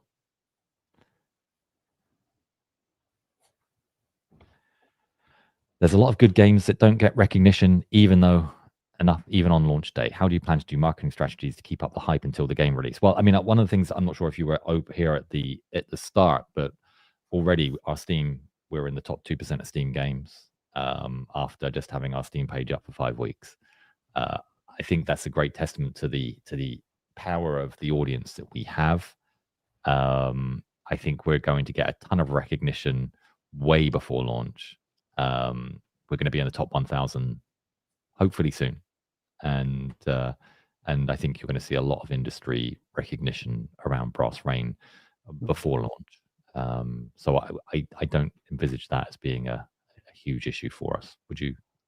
Maybe to repeat something we've already said. So 90% of the go-to-market plan that I see for any sort of game, whether they are from big studios or small studio, is how much money can I get to launch my game? How much money can I get to buy advertisement in order to drive people to discover my game and then retain, to remind them the game exists so they can retain, they can go back to the game. And then there's 10% left that don't have that strategy. And usually they're outliers. They are people who've been lucky, people who were at the right place at the right moment, people who got a perfect influencer that had an audience absolutely linked to the type of game they are doing. So finding an influencer is quite hard nowadays, in the sense that you don't need somebody to play. You need somebody to play with an audience that is totally in line with what game you've just developed. And those are outliers. So for us, our go-to-market strategy is very simple. It's make a game for you guys. It's make a game for the audience that we have. That's the best go-to-market we can have. And there's very little luck there. It's just about communication. It's just to make sure that we are all in line and we're transparent. So we're removing this luck and we're removing this financial aspect where we need to find somebody to give us 100 million just to spend on advertising. So we don't need to do that. So our go-to-market, and I've been 20 years in the game industry, and trust me, I have launched many games. How many games I've launched that were successful? Very, very few. And so this is absolutely unique, what we have in our hands today. Will big ships be playable? That's our intention. It won't be on the first version, but yes, that's our intention. Will most of the maps be custom made or inspired by real locations? Inspired by real locations, 100%. Will the campaign single player have limited amount of stories that you can choose from? Well, the campaign single player mode isn't something which we're focusing on too much. I know Michael's got some ideas on that. And yes, it will be rather limited in the early release. Would you add anything to that, Michael? Not really. If we can get a strong pipeline, hooking all the narrative stuff and all the scripting for the gameplay events and all the NPCs and AI like flowing smoothly and cheaply and quickly, we should be able to ramp out quite a few stories. But then we have to pick and choose which ones actually make sense, which ones are going to fit into the current seasonal campaign. As I said with the Winter War expansion example earlier, it's like we want to pick stuff that is relevant and that actually happened in that time slot. So, yeah. In the future, is the company going to be public like companies on the stock market? Yes, that's our plan. That's when I say we want to get to IPO, we want to have a ticker symbol and our stock to be tradable, and anybody that invests, our plan is to convert that to tradable stock. And if we achieve that goal, it will be a great return for people that come in now.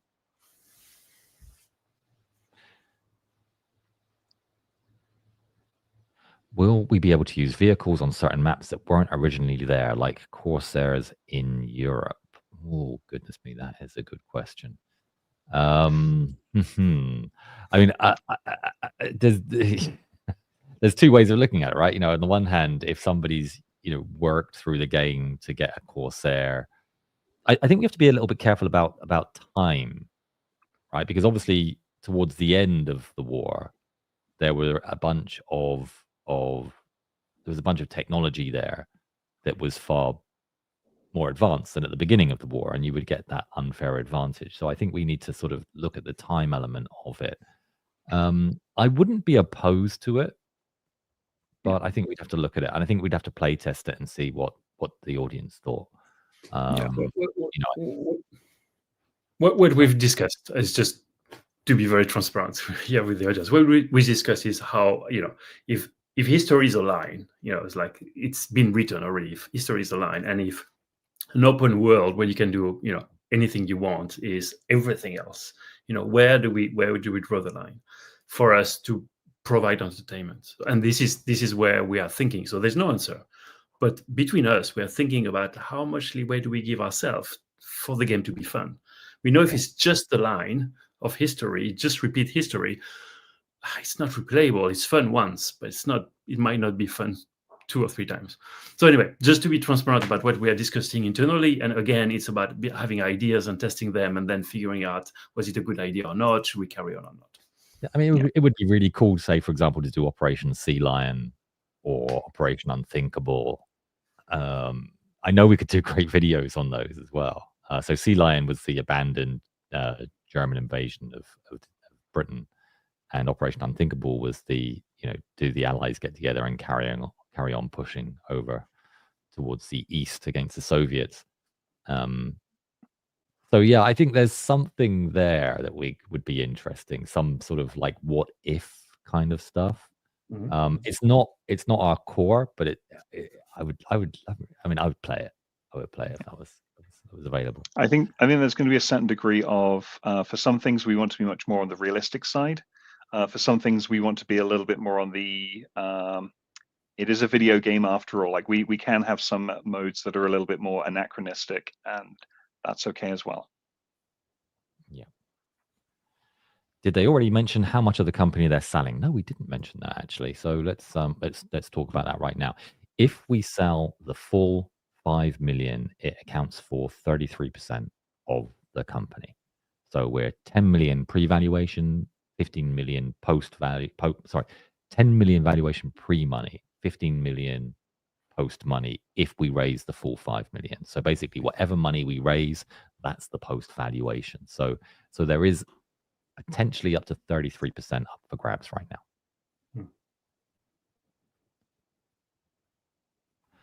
Will the tanks have problems in real life, like T-34 transmission breaking, bad optics, Panther final drive? Yes. We plan to have that element in the game. How hard is it to fix these games breaking bugs that will randomly happen during play test?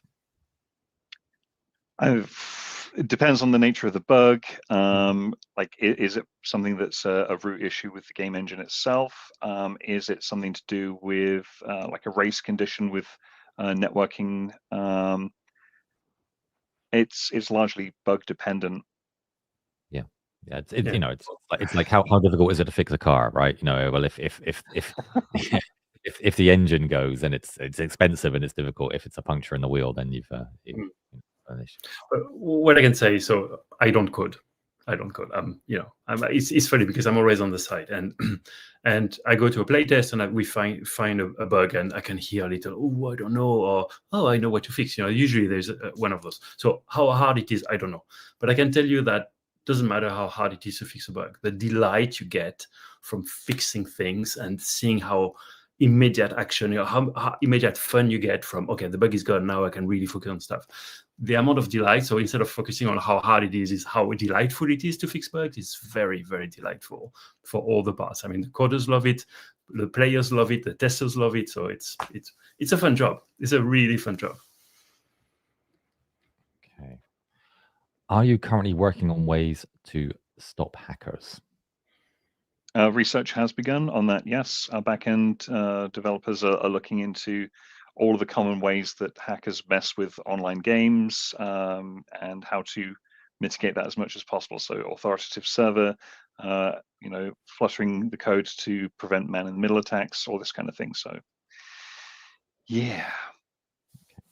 How will you compete in terms of user acquisition, where big companies have $10 to $20 per user in marketing budget? Actually, they have a lot more. Sometimes they are even $75 per user for some of these games, which are more pay to win. Well, I mean, I think we've already covered that pretty extensively. We've got 20,000. We're in the top 2% of games on Steam after 5 weeks in the with the page up, and we don't see that slowing down. In fact, we see it accelerating as we put more promotion of the game in the future videos. Don't forget, we've only got like 3 or 4 videos right now which actually go and promote the game.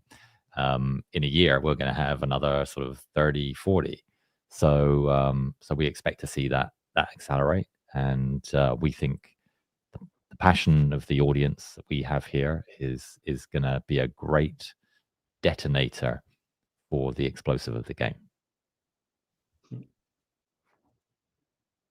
Will there be experimental vehicles that were not really used in war? Well, I guess if we do things like Operation Unthinkable and stuff like that, we might have something in there, but I think not in the early versions, I think for sure. Right. Yeah, I think as the game progresses, expands, grows into like year 3, year 4, we will want to start going like, you know what, we can play around with some some bizarre game modes, some of the what if scenarios, some experimental tech. Just to have, as I said before, like in some situations, you just want to go, hang it, it's a video game. We're here to have fun. Right. George asks, will Class A shares remain closed prior to any IPO? I'm not sure what the question is. Do you mean will they be able to be purchased ahead of an IPO?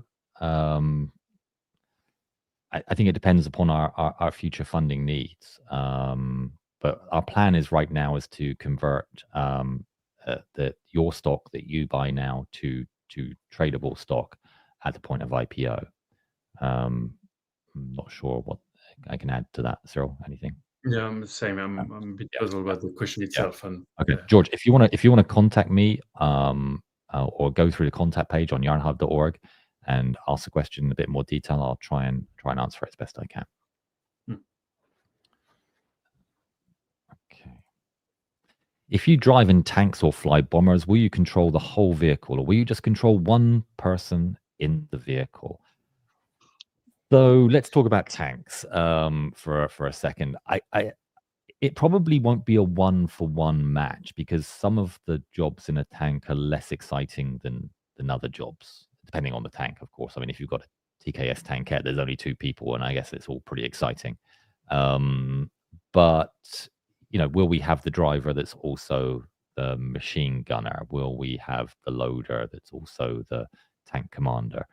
So the way that we look at it is that we might combine some roles. So it won't be a perfect 1-for-1. That's our current thought on that.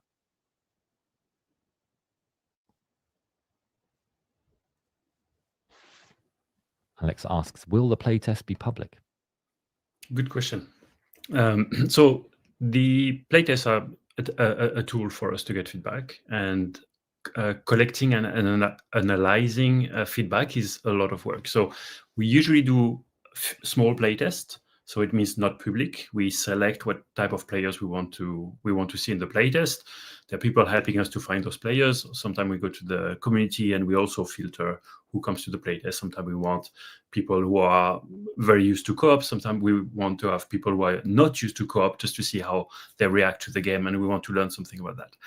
So public playtests usually tend to be bigger, and they comes at the end, and usually they are really for the last mile of validation that the server can scale and the latency is not there and this type of thing. So will we get public playtest? They will be towards the end, but the early playtest, they're going to be closed playtest and private, and a small number of players.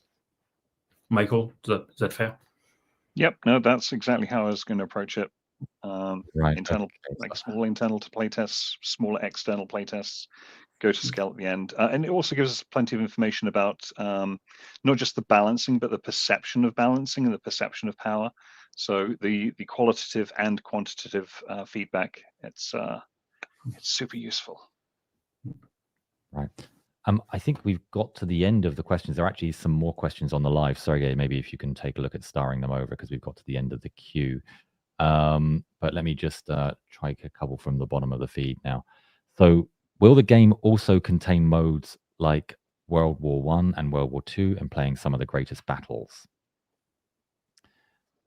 Only World War II. World War II, yeah. And thank you, MX3 Ghost, for all the game be set across all eras. No, it's just going to be World War II right now. Excuse me. Is there going to be any type of supply resource system with supply runs and stuff? So that's more of a game mode type thing. As I mentioned before, with examples like PlanetSide, you did have to get your AMP regenerated and then drive it up to a base that you're trying to capture. Creating effectively mobile FOBs. So for some game modes, we eventually want to be able to do this kind of thing, have the whole logistics chain going. But to begin with, probably not so much. That's just the nature of the beast at this point. Well, Dinero, you're an absolute star. I'm not just a gamer. I also enjoy your material. I have a total of 10K. I will have a total of 10K in the project. Thank you very much. You'll be invited to the 10K open call. So we've done our first one of those already, but we hold them regularly and we just do them as Google Meet. So everybody can chip in, and every 10K investor we're getting a lot of support from, and some very interesting people. So usually super talented with great ideas, and we're always happy to talk to you guys directly. Thanks. How involved will the physics elements be? E.g., environment destruction, vehicles, planes crashing, standing on moving vehicles, etc. This is another technical thing. Physics over network is always a pain in the ass. So what I will say is that we will diligently look into this to make sure that there's nothing immersion breaking. Suspension of disbelief does do a lot of heavy lifting in games, but there are some things that, if you slam an aircraft into the ground and it doesn't leave a bit of a crater, or if you try and drive a tank through somebody's outhouse and it doesn't explode into a billion bits of wood, it's kind of immersion shattering. So how did you come up with this name, Yarnhub? Well, it was me and a guy called Jack, if he's listening. He was definitely part of coming up with the name. I think we had a few drinks. We were sort of trying to come up with different names for a YouTube channel that didn't really mean anything. What certainly hadn't been used before. And so yarn is a story, ripping yarn, a great story, and hub is a hub. And we thought it'd be rather fun if we were the second biggest hub on the internet. That was always the gag that we had. I think you know what hub I'm talking about. Of course, if you're technical, everybody likes GitHub. But there we go. That's the punchline of that joke. There's a reason why I don't do comedy, right? That's we've done that one.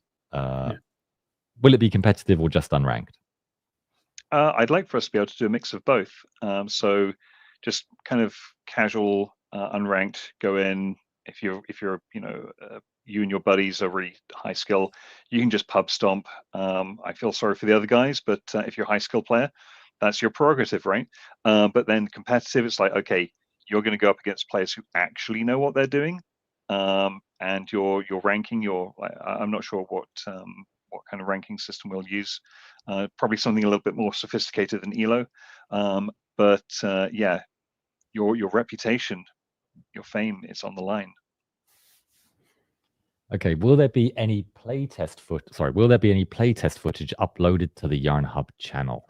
I'm not sure whether it's going to be going on the channel. Maybe we'll put something up for members. Maybe on the Discord. Discord for sure. Yeah, the Discord. Yeah, I think that's Discord for sure. I don't think playtests on the channel, because playtests are always junky. They're full of bugs. Plenty of people talking and, hey, can we try that again? Okay, let's try that again. This type of thing. It's not the most fun. Now on Discord, for the community who wants to, hey, what's the latest update? Little snippet. Yeah, this is good to show, but it's not very entertaining. Or if we come across any particularly game-breaking bugs that are hilarious, we should definitely and explain like what caused it and how we fixed it. There are some already. I think there's a little folder I see being collected of stuff, and it's quite funny. So what's you noticed that, huh? Yeah. So what's happening right now is you may have seen that they did an animated version of me on some of the films. I think it looks nothing like me, but that everybody else thinks it looks like me. So hey, I'm wrong. And what they've got is they've actually managed to get it in the early prototypes. And so what everybody's doing right now is running around shooting me. Everybody having fun shooting the boss. I mean, it seems to be like a massive incentive. Every game company should do this, right? It's like, everybody wants to shoot the boss in more sort of like unimaginable ways. That's, if you're looking for a good way to incentivize your team, give them a gun and have them shoot the boss. That's a good way. I think on the boss shooting scale, you rank fairly low. There's some other bosses of other games companies that I think would rank a little bit higher. Not going to name names. We're probably going to get into real trouble for this now, actually. Will I be using a personal character who can die? Will I be able to change the character in different missions, have a personal story, etc., etc.? Michael, can you take that one? So we're looking to do like a player career path. So the character that you have, you effectively kind of inhabit, possess They are kind of, for the purpose of your career experience, kind of functionally immortal. So if you do get downed, we're just going to be like, oh, well, you're off the field. So yeah, in terms of like a grand personal story, maybe nothing too sophisticated, but we could probably at least do something similar to like the old GoldenEye 64, where you know certain missions had a dossier, and you'd have like the Polaroids and like the mission status, and like you're going as a private, or you're going as an elite, or you're going in as a captain, and of course it has objectives and difficulty and all this kind of thing. So your investment page mentions that there will be monetary purchases through an in-game shop for ammo packs and rapid repair kits. Can you expand on that? Yeah, so we know that we got the page a little bit. It was a little bit misleading, but Michael, if you want to talk about, just recap on that quickly if you can. So purchases like consumables, things like ammo packs, we want to make it so that if you do buy stuff, we're giving you additional options. So we're not selling like phosphorus tipped ammunition or stuff like that. It'll be okay. You go in, you spawn with like say 3 additional magazines or something like that over base, so that you spend more time on the field holding a position than having to run back to a supply station or something similar. So it doesn't make you do more damage. It doesn't give you crazy benefits like additional aim assist. Like, oh, I've got additional ammo. Yeah, you still got fragged literally by fragmentation. It's not going to offer you like hard benefits. It's always going to be indirect stuff. Okay. Will channel members or investors get any perks in game? Yes, that's our plan. We just haven't put that on the page because we didn't want to make it about that. But that is our plan. Can you make a soldier looking like you for exclusive update? I think. Look, can you customize a soldier to look like yourself? Yes. I mean that's. I think standard. you as in David. No, I think the question me is as in me. I think so. Who would want that? I mean, goodness. There's a reason why we're a faceless channel. It's the face only a mother could love. Maybe we make you the drill sergeant in the tutorial section. Oh, now that would be good. I could do that. What's the Peggy rating for this game again? How much are you allowed to swear at the cadets? Oh no. This is a great question. The most important question of the day: will there be friendly fire? I think this might be, I think for some game modes we might want to be able to go like you can adjust the difficulty to be less realistic. I don't want to say arcadey, but like there's degrees of realism. But I think on full realism settings, it would be like, please watch your fire. Make sure there's no friendlies when you throw a grenade. Like satchel charges don't like anyone. Like just be real careful, folks. Friendly fire isn't. Sergey, we run out on the list again, so if you can update them. But I will just show this. Yarnhub, this is from Doug, who's one of our moderators. Hi, Doug. I used David's skin with a Big Mac eating emote. LOL. So we had this. We did an AMA on the Discord, and somebody said, "Can we have a video of me eating a burger?" I promised to do it when we make the 2.2 on the raise. So there's an incentive for anybody. Okay. Will there be ranks you can get in game? Yes. Yeah, this is part of that whole progression thing. Yes, you will be able to play tanks and planes and so on. It won't be just infantry, but we have to limit the scope for the first release. Yep.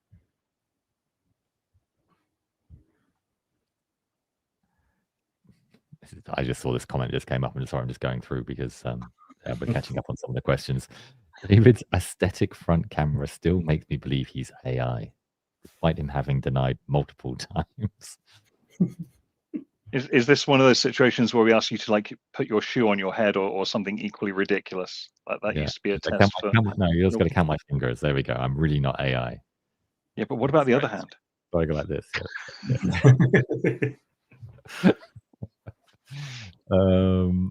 Okay. Please make a video with the A10. Oh, I would love to see that, but it's not in World War II. I mean, you guys are on it. We're working on it now. and the blue paw print as well. Don't tell anyone. So there we The go. Gao 7. Nice. Yes. Could the game have an objective or campaign mode? Yes, we're planning on that. Will there be private servers such as Arma where you can mod it, etc.? This is a technical question I'd have to ask to our backing I've always guys answered. and client. I've had that question many times on Discord already. So far, I've played safe. I said, look, there's not going to be mod. At least it's not in the initial scope.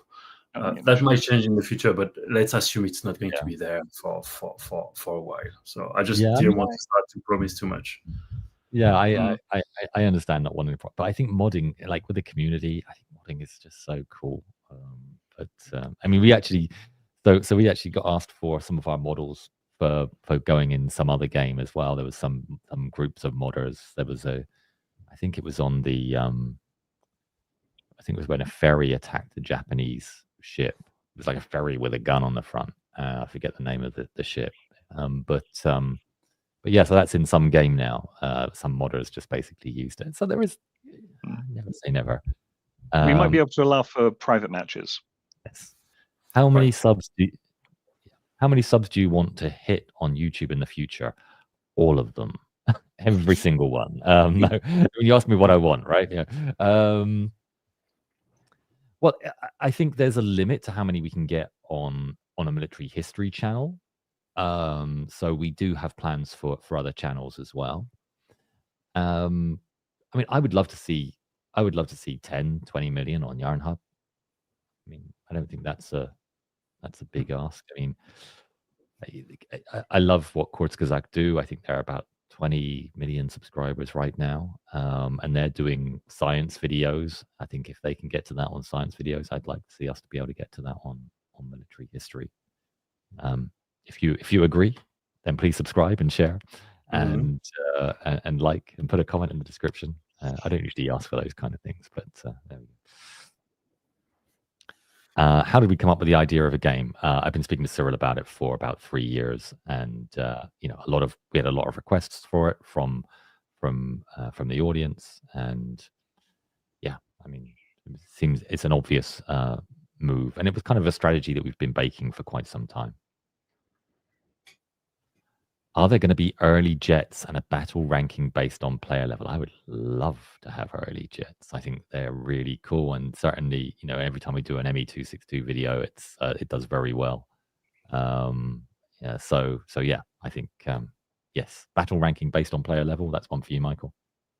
So for PvP, that's going to have some sort of abstracted value to make sure that players get matched up evenly, or as evenly as possible. So for anything more sophisticated, if we want to do an abstraction of player power level against enemies to do dynamic difficulty scaling, then we would need something in place for that as well. I don't understand this question. Will a little dark age playing in the background? Does that mean anything to you guys? Is that some gaming thing, Michael, which I don't know. Okay. Dark Age of Camelot? I don't know. Don't know. Okay, sorry. If you want to expand on that question, we'll see if we have time to get it. We're getting close to 2 hours now. So are you guys maybe autocorrect kind of messed up that question. Yeah. How do I get one of those cool Yarnhub hoodies? So these were like a special. Cyril and I were talking at a conference, and these were like a special. Yeah. Cyril's our French model for the Yarnhub merch. So we were doing a conference, and these were like a special print job. But a lot of people have said they want them, so we'll probably put them on the Yarnhub store. We'll do an announcement when we get them on the Yarnhub store, and you can go to yarnhubstore.com, or you actually see sometimes they're tagged in the videos. So maybe we'll do some Brass Rain merch and similar kind of hoodie as well. But yeah, I think so. So they're not available right now, but keep an eye out. We'll get them out. Actually, so I'm not sure that community will translate to different languages, but we're planning on getting translation to to many languages. So that is part of our strategy. It's part of the strategy for the videos, and it's also continues in the game. So just to comment there. For example, when I did translate the Steam page, I was on Discord and some people volunteered to say, "Hey, by the way, in this language there are some mistakes, etc." Then I thought, it's a great system. So on the game side, we can do the same. One of the playtests could be just focusing on localization, and then asking, Italian, French, Spanish, etc., coming and checking the translations. Thanks. So I was gone for a while. Did you say if the game is PvP, PvE, PvE, VP? So we're starting with PvP. Assuming that everything goes smoothly, we should actually be able to transition fairly quickly into PvPvE. So each side, the Axis and the allies, will be able to have a set number of bot opponents on the field that you can shoot, and then we will look into ramping into more of the PvE story campaign mission type things. So PvP to begin with. PvP with bots. Once we're comfortable with bots and the scripting and getting the missions up and running, then we go into that. How much did it cost to create this game? Well, the game isn't finished yet. We're just starting on this endeavor. But our current pipeline is 2.2 million to get us to the game in 2 years with 2 levels, and the plan is to get great. Sorry, what's that, Cyril? Did I? No. Sorry. With 2 levels, and then get great stats from the players, and then raise the additional money or bootstrap ourselves to get to the final version of the game, or where to get to the point where we see the game reaching its potential. I think it's probably the best way of saying it. Will there be generals in game? I mean, that it's not it's certainly not for the early release, for the early levels, right? I don't know. It's not a strategy game. No.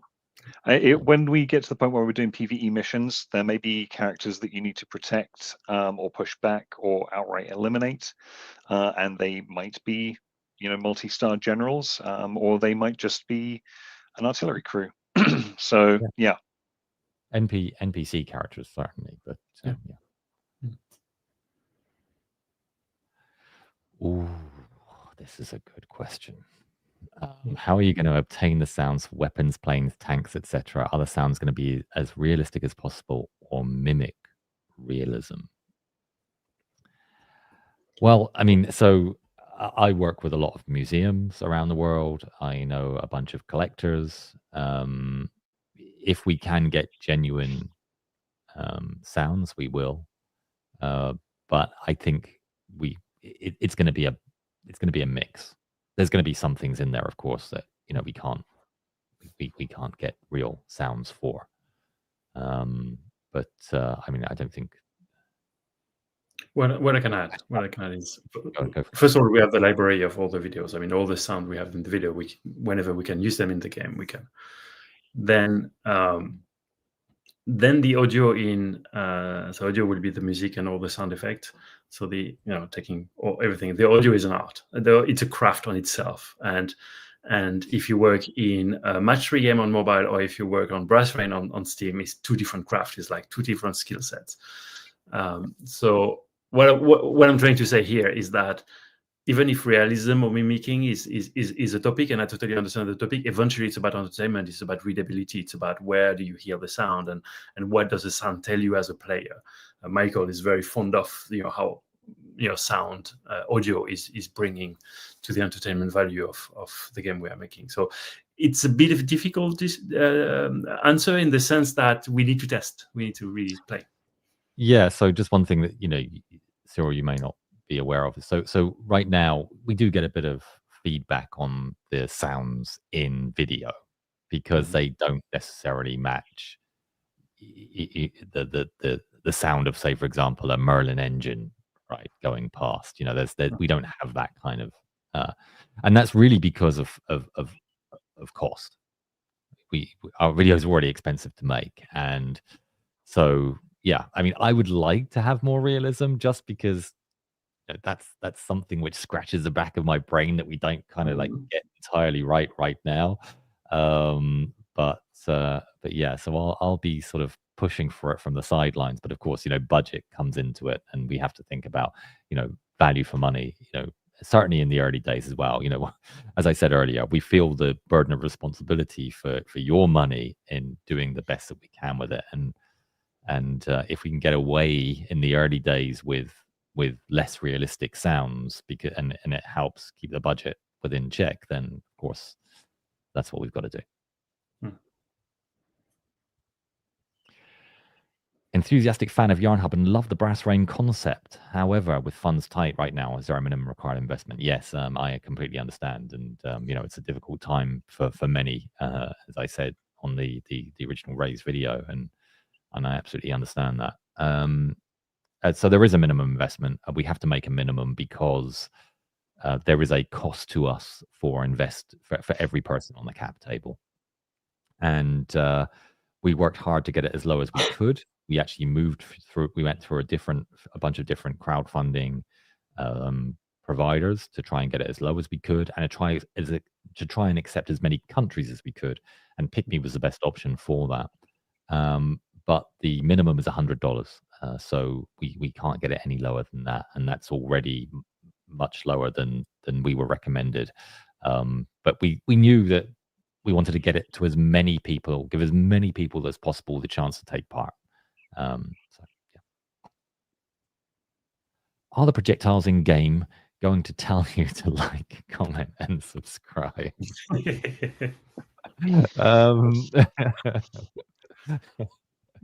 That's actually a great little Easter egg. There might be one. You might see an occasional one, or at least wish list and follow. But yeah, that's a Maybe we just add that to the April 1st bucket of things that we can potentially do year over year. Will each country have a special development tree for you, Michael? Yes. Yeah. I mean, it would be kind of weird if they didn't. Like certain countries, they specialize into certain types of warfare or have better pieces of equipment for certain situations. So absolutely. Is there any like early looks or stuff like that on the Discord? I mean, I guess you're asking for, are there any sort of demos of or playtests on the Discord yet? And there's not. No, they're internal right now.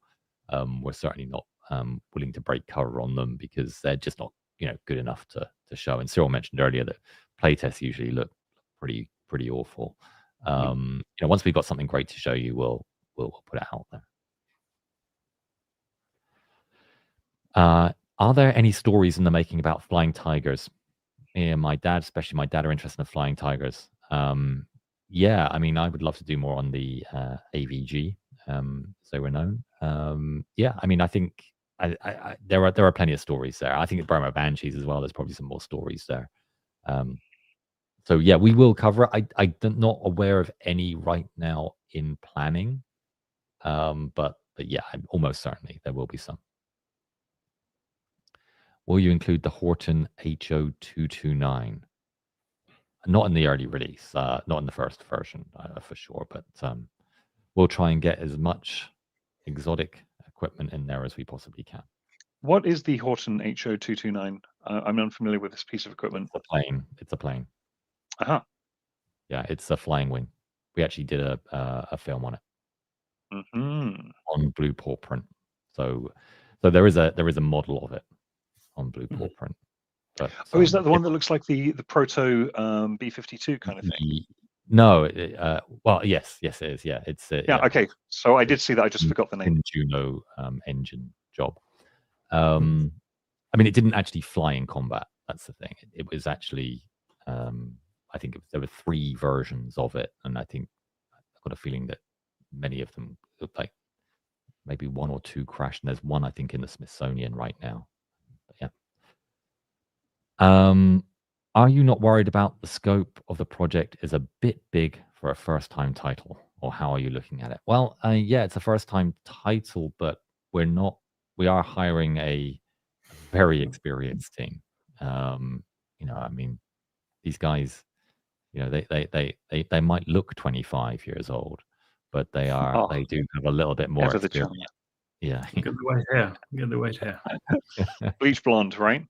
Yes. So we are hiring a very experienced team, and we are aware that this is a big project. But as I said earlier, doing a speed run up Omaha Beach probably not going to cut it for our viewers.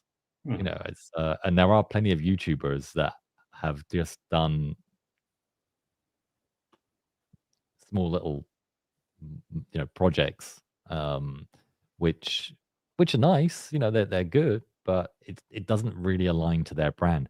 The power of what we're doing is it does align to our brand, and also because we're using the game engine and because we're using our assets, we're doing a lot of the heavy lifting for a AAA game, and so it's we're in far better position, I think, than many people would think that we are on this one. I'm confident. It's there's a risk there. There's no point, me saying there isn't a risk, and it would be wrong for me to do that when you guys are putting money in there. We're working hard to mitigate those risks. We've got the right team. We've got the right assets. We've got the right audience in you. And having 22,000 wish lists on Steam at this level is at this point in time is a great testament to that. But no, I think we're quietly confident. So,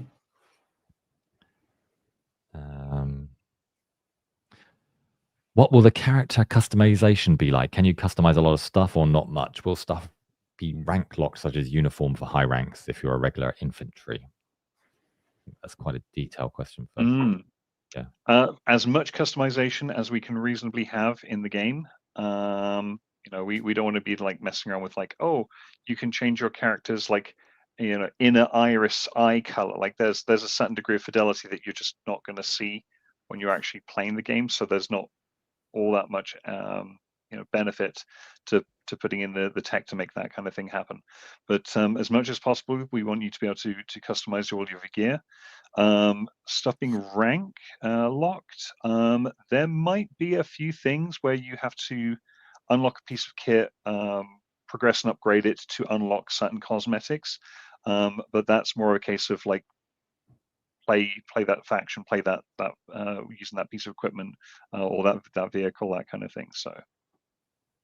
Okay. Just as a time check, I suggest we do another 20 minutes, go to the half an hour, and then we call it. So 18 minutes left to ask all the really tough questions. So what's your team size, and do you plan to extend it in the future? So let's break it into two. Team size for the videos is 45 people, thereabouts right now. And there's a lot of different roles. The biggest cohort is animators, but also there's a big number of 3D modelers and 3 full-time historians, like I mentioned earlier, and people that don't do much like me. And on the game side, currently we are 7. Is it right, Cyril? What's the game size right now in terms of open or planned? Yes, so the initial team that is going to do the prototype, I like to call it the core team, and they are high experts. They're expert in front end, in back end, in design, like Michael. It's 6 to 7. And then if I carry on, as we have defined our design scope, basically, we're going into production, and this is the moment we ramp up to around 12 people. And when we go to early access, we need a bit more people because we need community management, we need a bit more of bug fixing, just to be more reactive and this type of things. And I foresee the team to go up to 15. So 7, 12, 15. And we do plan as well on the video side, because we've got a bunch of plans for a ton of channels, and so we will plan to increase on the video size as well. 3 nations initially for the first 2 levels. We plan to include as many as we can in the final version. That anything that makes commercial sense and has enough demand will be there for. So I've never used Steam before. Do you use your own servers, or do you use Steam servers, and where will they be? This is probably a question more for Philip, but I believe we're looking to use our own servers, at least to start with. So Actually, Philip just is our back-end developer. say it again. I said Philip is No. our back-end developer. He's Yes, Philip is our backend developers, and there are few options. He's done that in the past, and he's going to choose the best option for the type of game we are making. I wanted to take the opportunity that some people say, "Hey, I don't have a PC, so I cannot really go on Steam. I cannot really wishlist or follow on Steam." There's something that is really helpful for us is the follow on the Steam page and the wishlist on the Steam page, because it triggers the algorithm, and then it's easier to discover Brass Rain if you don't know Yarnhub. So Steam has got a great mobile app. So if you really want to help us, some investor ask us, what else can I do? It's like, go on your mobile, download Steam, and find Brass Rain, follow, and wishlist. I know you will not play it on your mobile for a while, but that is going to help us a lot. How brutal will it be like? Will it be blood, chopped off fingers, arms, or etc.? So we do have a certain ethos within the Yarnhub brand, the Yarnhub DNA, to use a term, and that is that we always think that a death is more effective off screen than on screen. We don't want to sort of see the camera go over the face as somebody breathes their last breath. Obviously, in game, it's a little bit different. We've had a lot of discussions about how we're going to try and carry that across. Of course, if you're shooting down sort of 50 people, it's difficult to sort of give them all a meaningful death. So we have to kind of balance that. In terms of where we're going to be in blood and chopped off fingers and arms, etc. Michael, do you want to add anything on that? Or yeah, we're not going to be like Doom 2016, right? We're not going for blood, guts, and gore.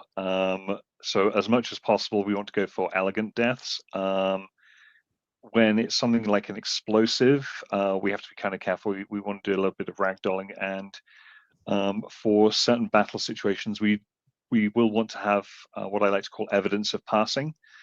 Which is that if there was a gunfight, there might not be the bodies there anymore. We may despawn them because of tracking objects on the network, but we may leave some blood splat decals, just to suggest that there was fighting here and somewhat recently.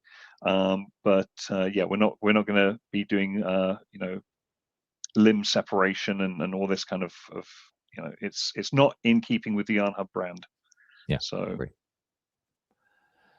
Will you be live streaming the game on this channel or another? I mean, as a routine, I don't think we'll be doing it on this channel. I think there will be another channel for it. That we might show some stuff on this channel. And I personally, I'd love it if people started creating content using our game. I think that would be really, really cool. So I'm really looking forward to the moment that happens. We honestly don't know at this stage. Yeah, too early to tell. Yeah. Will there be indirect fire like mortars and artillery? Yes. Yes. Could it be useful for some of us who live near museums or similar? Could send the dev team pictures of vehicles, uniforms, weapons, equipment, etc., as a way to support the team? Yeah, possibly. So there is an Unreal scans app that was that you can actually sort of scan round things as well. Actual sort of big heavy equipment, it's probably not so much, but certain items we might sort of put out there on the Discord and on the community to go and ask to see if anybody can get scans for. Yeah, I mean, like scanning a tank doesn't necessarily help us, but like the inside of a bunker might be something that we could use, for example. So will there is it going to be 64 versus 64? Michael, you've got strong opinions on this one, I know. So yeah, so not at launch, but we do want to go with these grand scale battles. Back in the day, I used to play a lot of PlanetSide, and the larger scale battles, the larger scale map, it affords you artillery, aircraft, armor, entrenched positions, logistics. It lets you do all these kinds of fun things and have a protracted full scale war. So eventually, yes, but not at launch. Okay. Yes, there will be early access. How do we plan to launch the game? I think we covered that quite a number of times. Hopefully I'll make this stream available and you can take a look. How expensive will it be? It's going to be free to play. Mhm. Will there be a class that can build stuff like walls, etc.?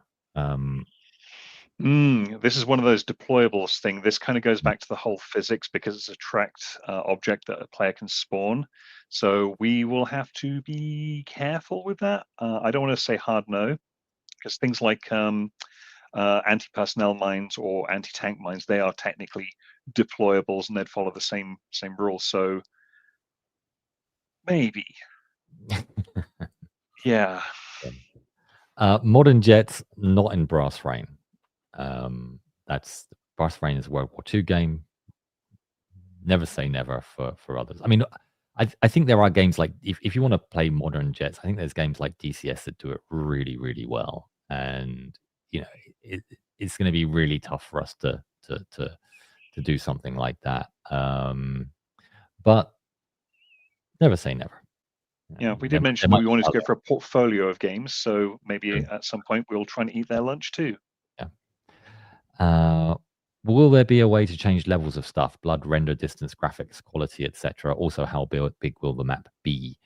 Yeah, Michael. Yeah. This is one of those accessibility and performance things. So yeah, we will put in sliders and toggles for certain things. Yeah, in terms of how big the map will be, I mean that's how long is a piece of string kind of question. It'll just come down to what we've got the tech to do and what we've got the resources for. Okay, Sergey, if you're listening, I'm running out of questions on the start as well. So if you can up those. I love this one. Free to play. WTF? How are you guys going to make money then? Well, actually, you know, some of the games which make the most money in the gaming space are free to play. Yes. We are going to have microtransactions. I think we explained a lot that that's not going to be pay to win. But it's a, you know, we have grand plans for this. And the issue with if you're coming up with a new free to play game is, do you have enough people that are willing to get in the game and buy stuff? And we think we do with our audience. We're very confident with you guys. Right. Okay. I've ran out of questions. Let me just sort of go down. Sorry, just 1 second.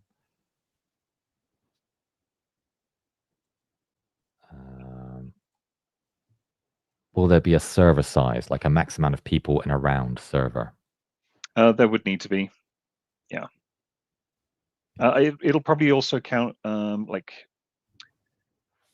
so depending on the map match size, the loadouts, you know, what the map objectives are and all that kind of thing, it will be variable. But yeah. You mentioned other people making videos using your engine. Does that mean in later version of the game you can make your own PvE scenarios? Possibly. That wasn't what I was thinking. So there's a very good channel called TJ3 History that makes videos using War Thunder, and it's a mixture of footage and they're really good. It's pretty similar to what we do, but it's not focused on people so much, in the animation at least. But yeah, and I'd love to see people using our game for that. So it's not really a case of sort of like World War II Roblox or something like that. It's, you know, we're probably going to be, you know, fixed to certain maps. But yeah, I mean, I think there's definitely scope for people to create great videos using our game, seeing what people are doing with other games right now. And it's really imaginative, and I hope they do it with this. If we can get the the private like PvP matches available, I can expect that there'll be some people who record machinima type things, like Rooster Teeth's Red versus Blue, which was all in Halo in that Blood Gulch. Hilarious show. But yeah, if we can get people doing something like that, that would be pretty cool. So aside from Omaha, so the first version of the game is going to be Point to Hawk and Iwo Jima. We've also spoken about Castle Litter, because Castle Litter I think would be such a cool one to do. And we have actually thought about reworking it, and we actually made some great models of Castle Litter. So I think it would just be a cool level on a game to play. It's got everything, including Frenchmen. So Cyril could definitely take part in that one. French dignitaries. Okay. What are the current difficulties you're facing right now? Oh, goodness me. So right now, I guess in the video business, we sort of go through a little bit of a cycle, and that cycle is increase quality, reduce output, and then optimize and increase output with a higher quality. And so right now we're in that sort of not great situation where we've got great quality films, but we need to optimize to make sure that we can get that release schedule out a bit quicker. And if I look at, say, for example, at Blue Paw Print as well, which is another channel which you know maybe you don't know about. Some people, I'm really surprised that some people don't know about it. But we don't plug it on the channel, but we've done 12 videos on there, and I think with 300,000 subscribers, it's a really great. I'm very proud of the work that we do on Blue Paw Print. And but if I look at the release schedule, it's very poor. And so we're doing really, really high quality on Blue Paw Print. We're like kind of completely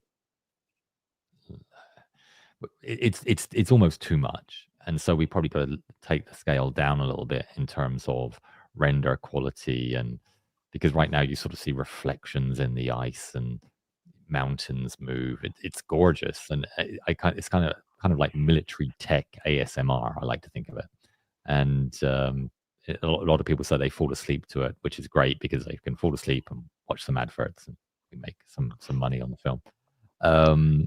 So I think we got to find the right balance of quality versus output as we increase the quality. I would say that's probably our biggest challenge right now from the video side. From the game side, Cyril, what would you say? Not much, to be fair. I mean, everything we've been planning have been delivered. The recruitment is on track. I mean, I could say we're still looking for a technical director, but I don't see that as an issue. It's just myself being a bit picky, and there's a lot of choice at the moment. I mean, the gaming industry has a lot of mobility, so there's a lot of choice, means a lot of CV to look and interviews to do. I could have had recruited the technical director already. I haven't, but I don't think that's an issue. I don't know. I mean, they will come. I mean, we will have technical issue. We'll have server blah blah, and we'll have bugs to fix, and we will have an unplanned events that are going to become problems, but not yet. What kind of PC am I going to need to play Brass Rain? Yeah, so I can tell you, we don't know yet, but it is our intention to get as many PC to be able to play Brass Rain as possible. So there will be toggles and slide bars in order to decrease the performance needs, for sure. Okay, we're getting to the end now. 2 more minutes left on this live stream. So let's do a few quick fire ones. I think there's 3 questions I've got. So if anybody's got something now that they want to get in there, please do it. Sergey, please pick it up and slam it in the queue. Will you apply some weapon skins that are unrealistic and futuristic? Not in the early version. I don't think that's something that we're looking at doing. Will there be damage in construction, not like Fortnite or random parts of the map, or will it be too resource intensive? Construction, Michael just mentioned. We'll look into it. We'll make a reasonable attempt to get something that's working without killing performance. Will there be any music in game? If so, will it be free, uncopyrighted music, or will you buy rights to a song? So in our early films, we used to write all the music ourselves, and I see us doing that for the game as well. So whether or not we copyright it or whether or not we allow it to be used, I mean, I think if people are creating content in game, I think we probably wouldn't copyright it, or if we would, we wouldn't enforce it, so that we could make sure that people weren't using it. So I think there might be a limited license if you're trying to use it for promoting the game or doing other stuff with the game, that it would be fine. But you can't take our music and go and use it in your own game. I think that would probably be the way. So it's not going to be completely rights free, but we'll probably write the music. We should press the OST onto vinyl so I can play out my gramophone. I need to buy a gramophone. When's the next live stream? Okay, so that's a really good question. We're doing a ton of like events between now and the end of the raise. There's one more live stream on YouTube, which we're planning on doing. I think it's in 3 weeks' time. Is that right, sir? Yes, it's on the Saturday. On the 1st of June, Sunday. On the 1st of June, Sunday. Okay. We might want to look at that on the Saturday because I think 1st of June is when the race. Anyway, that's yeah. So it's either on Saturday or Sunday in 3 weeks' time. And we are also doing some webinars and some live events. We are doing those with anybody that's invested over $1,000, and everybody that's invested over $10,000. We're doing meetings with those guys. We just did the first ones this week. And we're doing webinars for people that registered on the Picmii site, but we're probably going to open that up to the community as well, put a post on YouTube. So it's not a live stream. It just works very, very similar, but you have to just register with your email address to attend. So we've got a ton of things. We'll try and get a schedule out to you as quickly as possible. Keep an eye on the notifications on the YouTube channel. And I think we are at the end. So this has been amazing. First time we've done it. Never done it before. Probably going to do it again. Seems like, looking at the questions, it was a good event for you as well. So thank you very much for joining. Thank you very much for investing. Thank you for supporting us and watching and being the great audience you are. Without you, we don't have anything. And we're really very grateful for your help. And so have a good evening. Thank you very much, and we'll see you again online soon. And we'll be releasing a film hopefully tonight. So I got to go check it now. And so keep an eye. I may be on the chat later for the film. So please keep hitting refresh and the notifications if you don't have them switched on, and we'll hopefully see you online later. Thank you. Thank you.